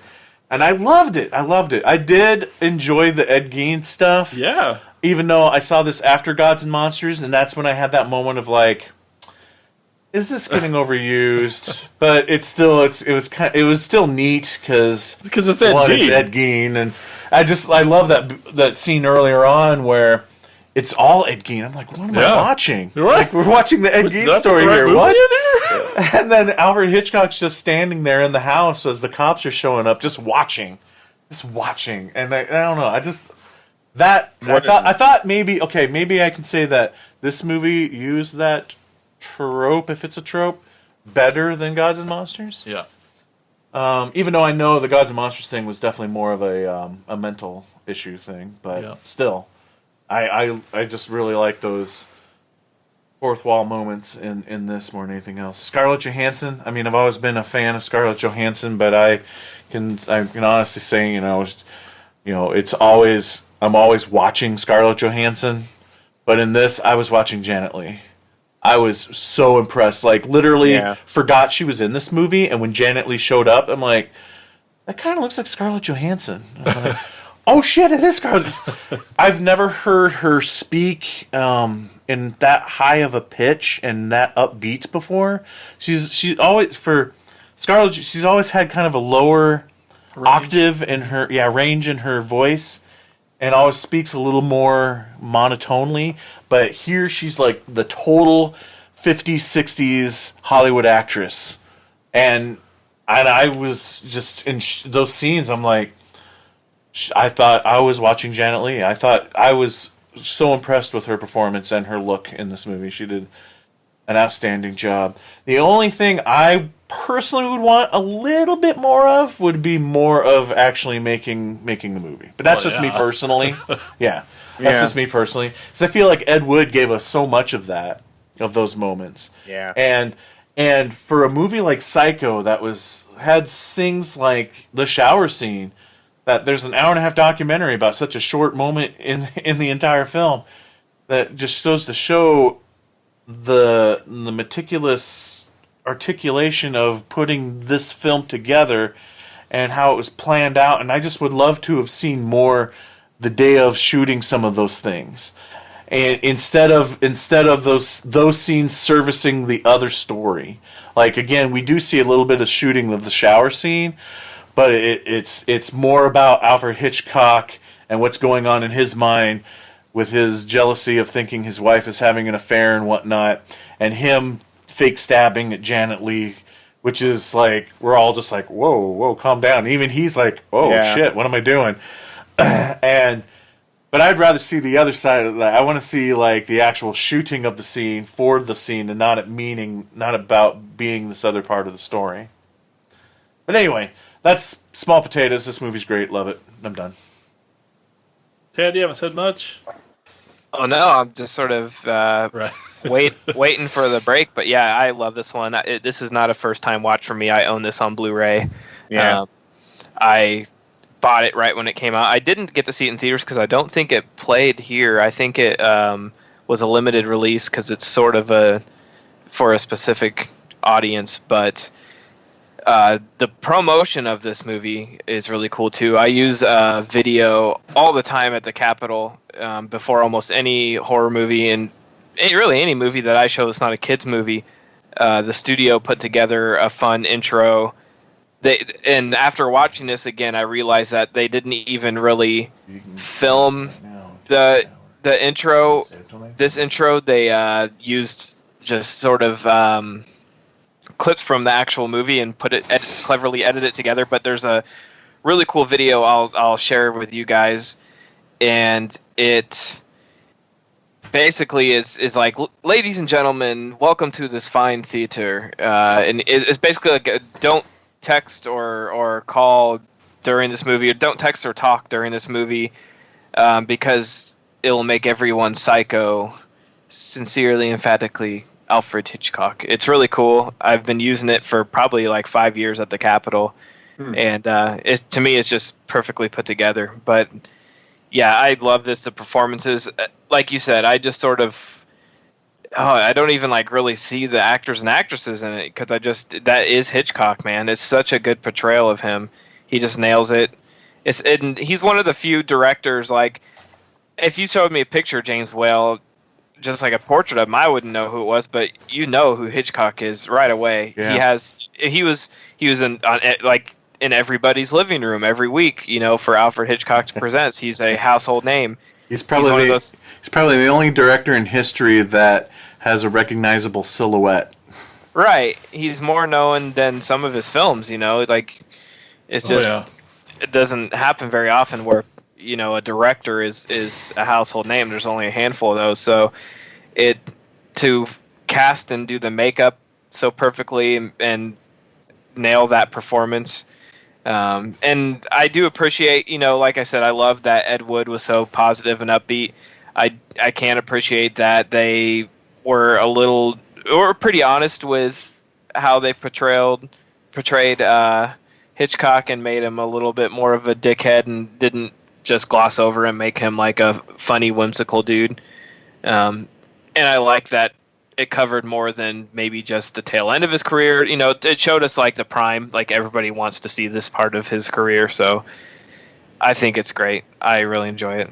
Yeah, the story of getting Psycho made is a cool story. That's not a normal thing. Oh, the one other moment I forgot to mention that kind of made me tear up a little bit is that scene at the premiere of Psycho. That's what I was going to say. Not tear up, but that was my favorite moment. Him conducting the music out in the conducting the music, conducting the screams. Oh, fuck. It was awesome. Yeah. I mean, because you could just know he just was like, that was the moment. That is the moment of whether or not this movie's going to work or not. Yeah. I do want to mention that I really, really enjoyed the beginning and how they set it up, because it's just Ed Gein and his brother, and basically Hitch says, this is basically the catalyst of what started Psycho. Because, Ed Gein's speculated that he killed his brother out there, and if he hadn't killed his brother, now think about that, he wouldn't have gone on his killing rampage after his mother died and all this and that, and then you wouldn't have the basis of Psycho. You wouldn't have the basis for Silence of the Lambs. You wouldn't have the basis for the Texas Chainsaw Massacre. You would not have, like... A lot comes back to that guy. You wouldn't have Ed Gein starring Kane Hodder. Yeah, well, or Steve Railsback. But it all, I hate to be, should I be thanking this guy right now? This is weird, because it's like, I'm sorry your brother had to die, but yeah, it made some damn good movies. Okay, so with that, it's not wrong. It's a weird. No, thing. yeah, exactly. Like, dang. It's a weird feeling, and it's cool. Of this now movie we all to know point why that I out. had Ed Gein on my Trapper Keeper in high school. Kind of makes sense. All right. Was there anything else about Hitchcock?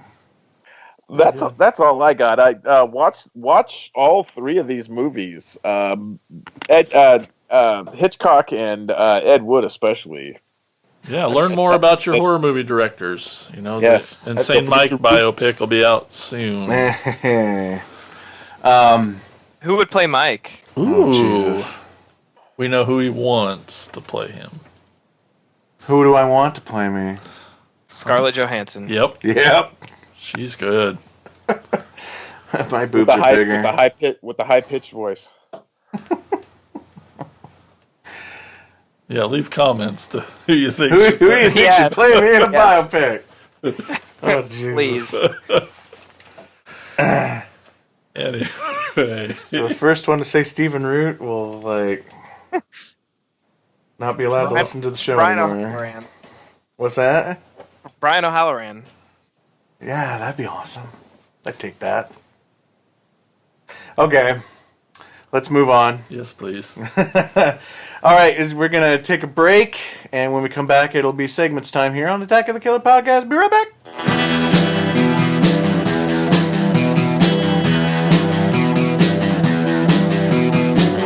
You're listening to the Prescribed Films Podcast Network, home to hundreds of hours of free podcast entertainment. The shows on this network all have a common goal: providing you with the best discussions about movies and other forms of entertainment media. The PFPN hopes to fill your earholes with audio joy. Visit our website with links to all the other amazing shows at www.thepfpn.com. Thanks for listening.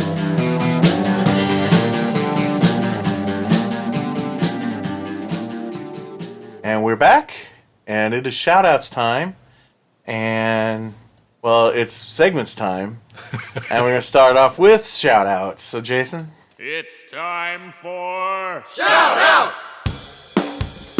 Shout-outs!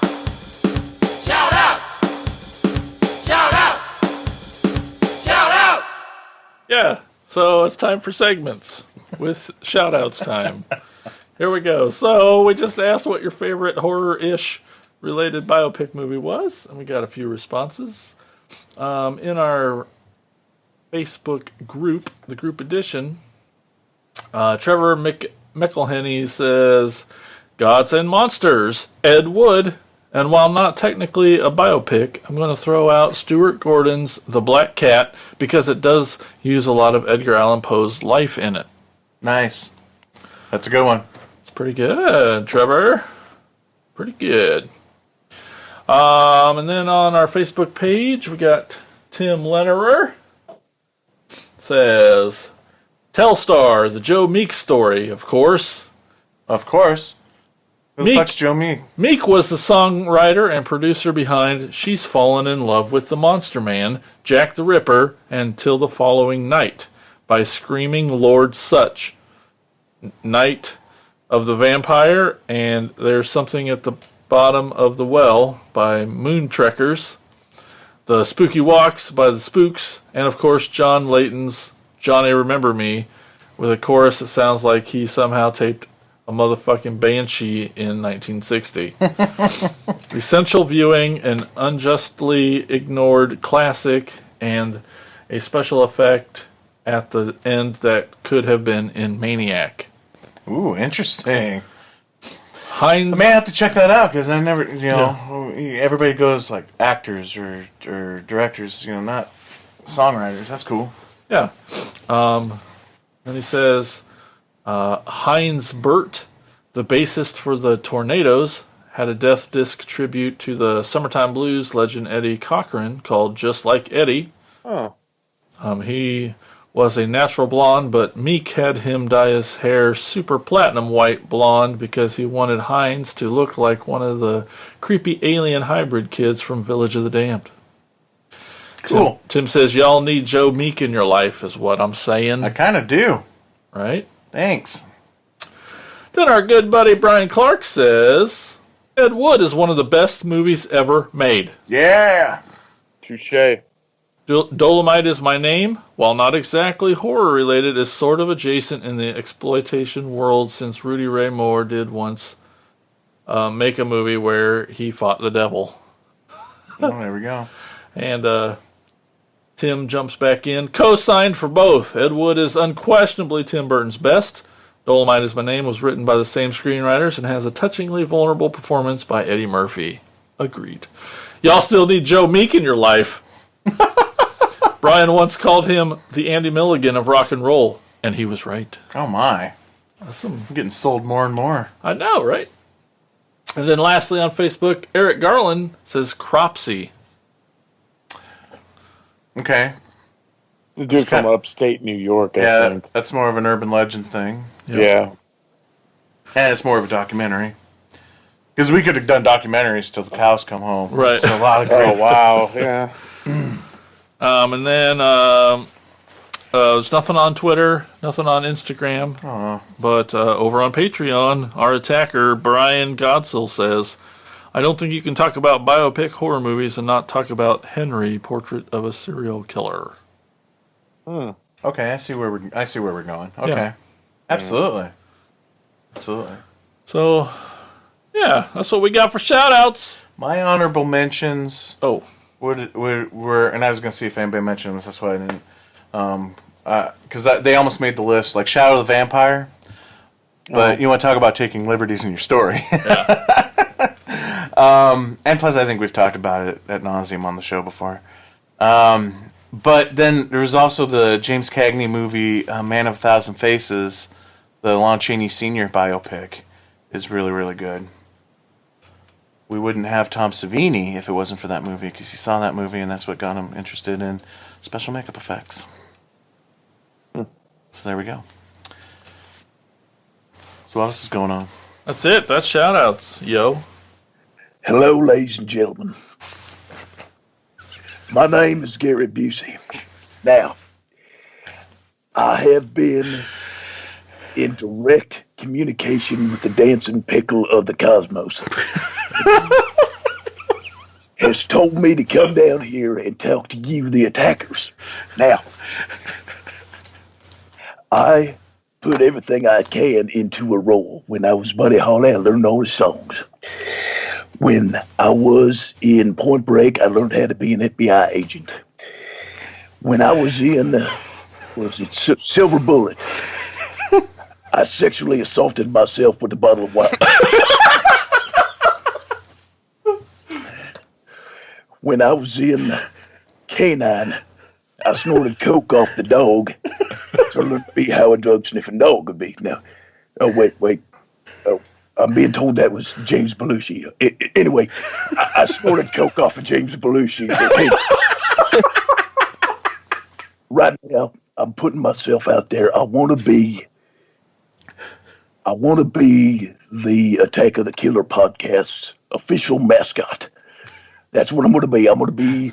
That's my role now. So right now, I give to you Insane Mike's picks.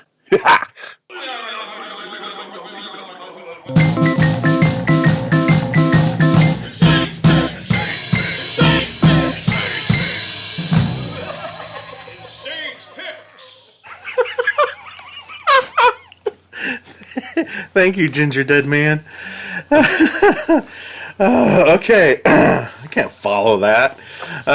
So Insane's picks for this episode. Dusting off a classic, a favorite of mine from 1988. It's a sequel. That's right. Return of the Killer Tomatoes.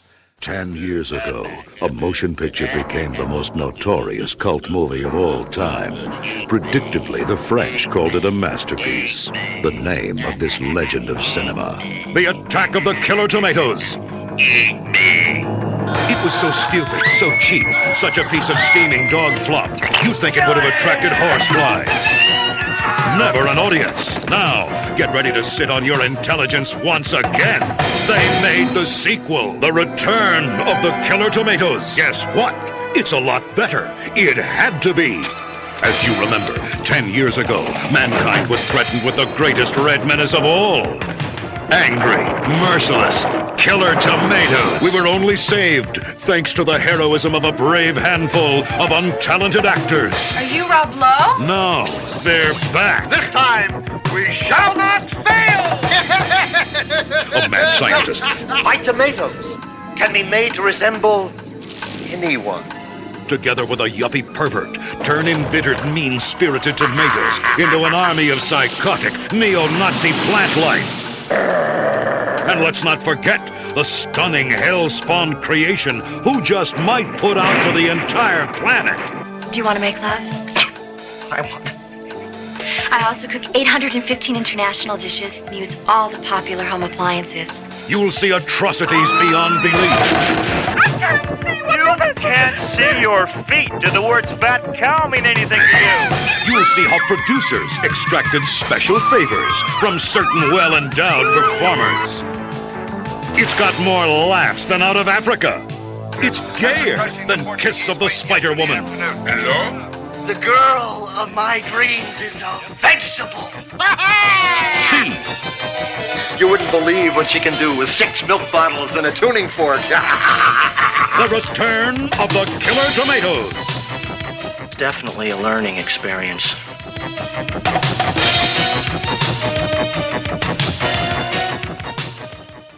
Oh. Yeah.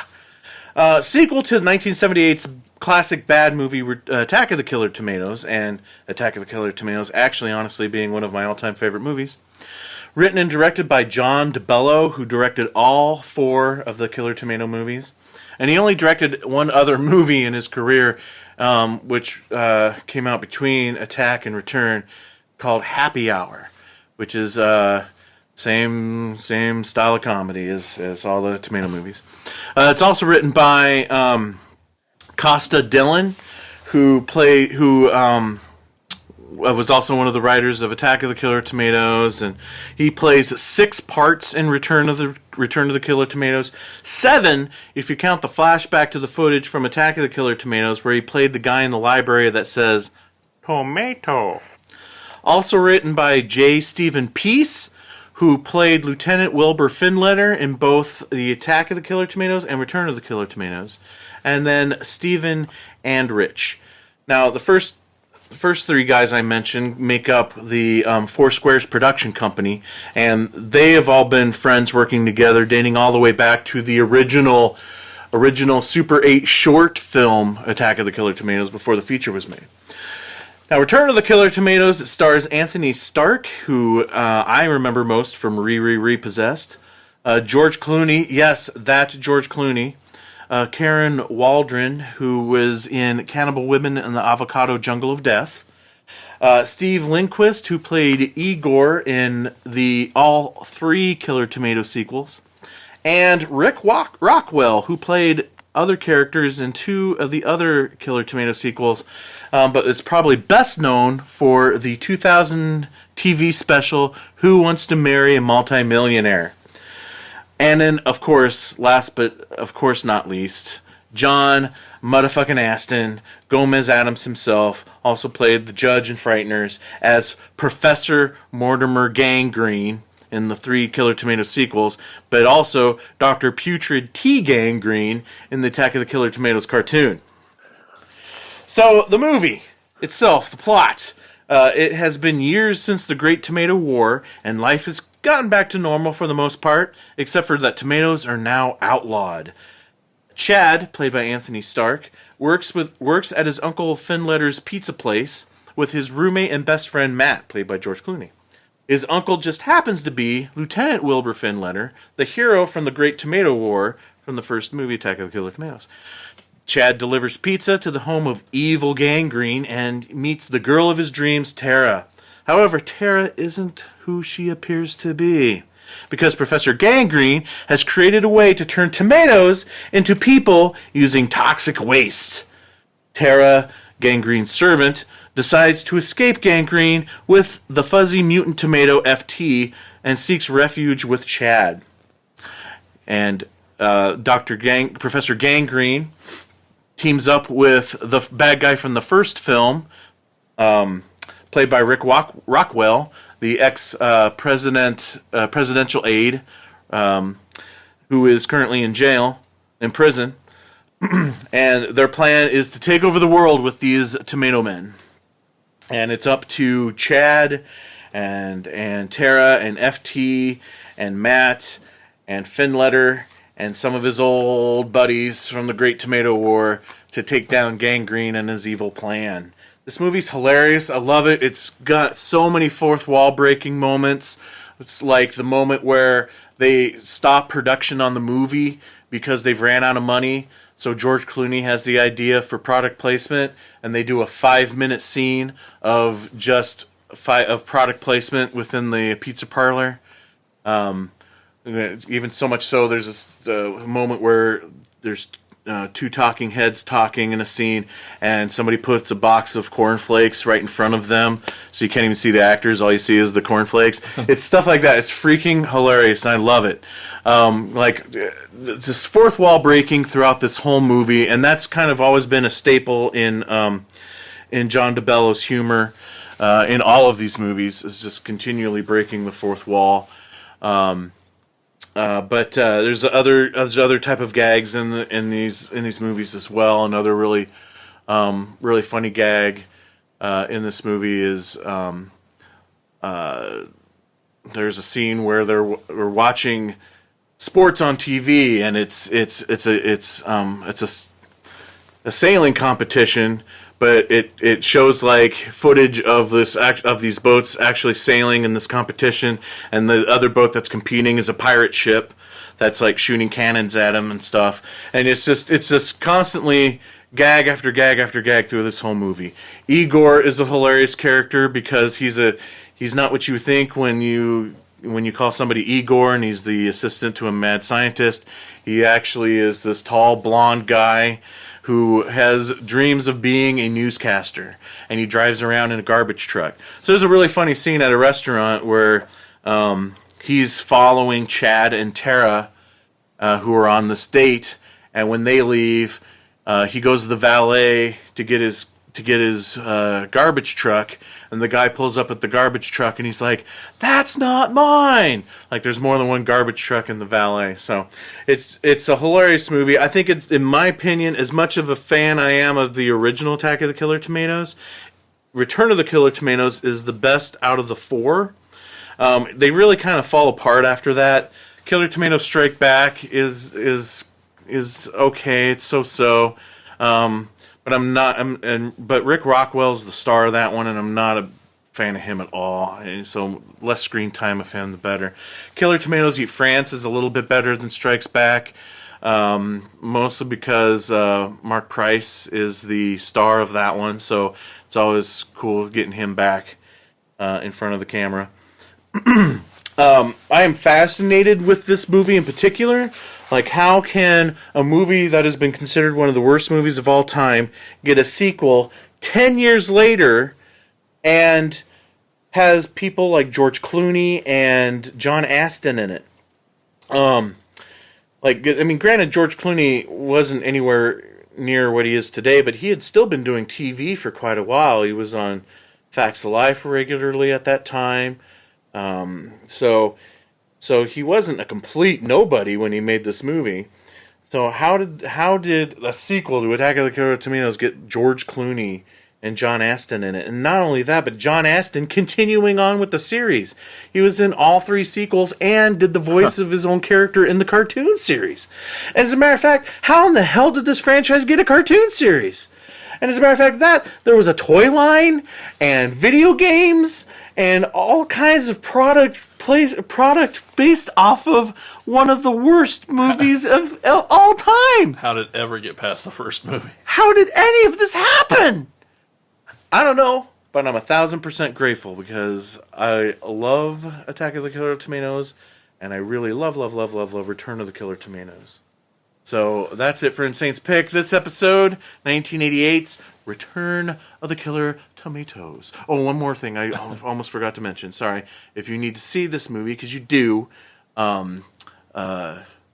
Vinegar Syndrome did the Blu-ray release a couple years back, so you need to check out. I still need to get that Blu-ray personally. I don't even have it still, but that's a must for any Killer Tomato fan. Now I'm done. Man, seriously, how did anything get past that first movie? I mean, it took 10 years, but still. Yeah, and it's crazy. Yep. It is our show's namesake, though. That's true. Our name of the movie comes from that. It just goes to show you how much I love it. Anyway, that's it for this episode. That was a fun one. Anytime I can talk about Ed Wood, it's cool in my book. Uh-huh. So that's it for this episode. I want to thank everybody for listening. I want to thank the crew for being on another awesome episode. Thanks again. Yeah, you bet. And we'll talk to you all on the next episode of Attack of the Killer Podcast. Oh no, could this be the end of? Attack of the Killer Podcast. Attack of the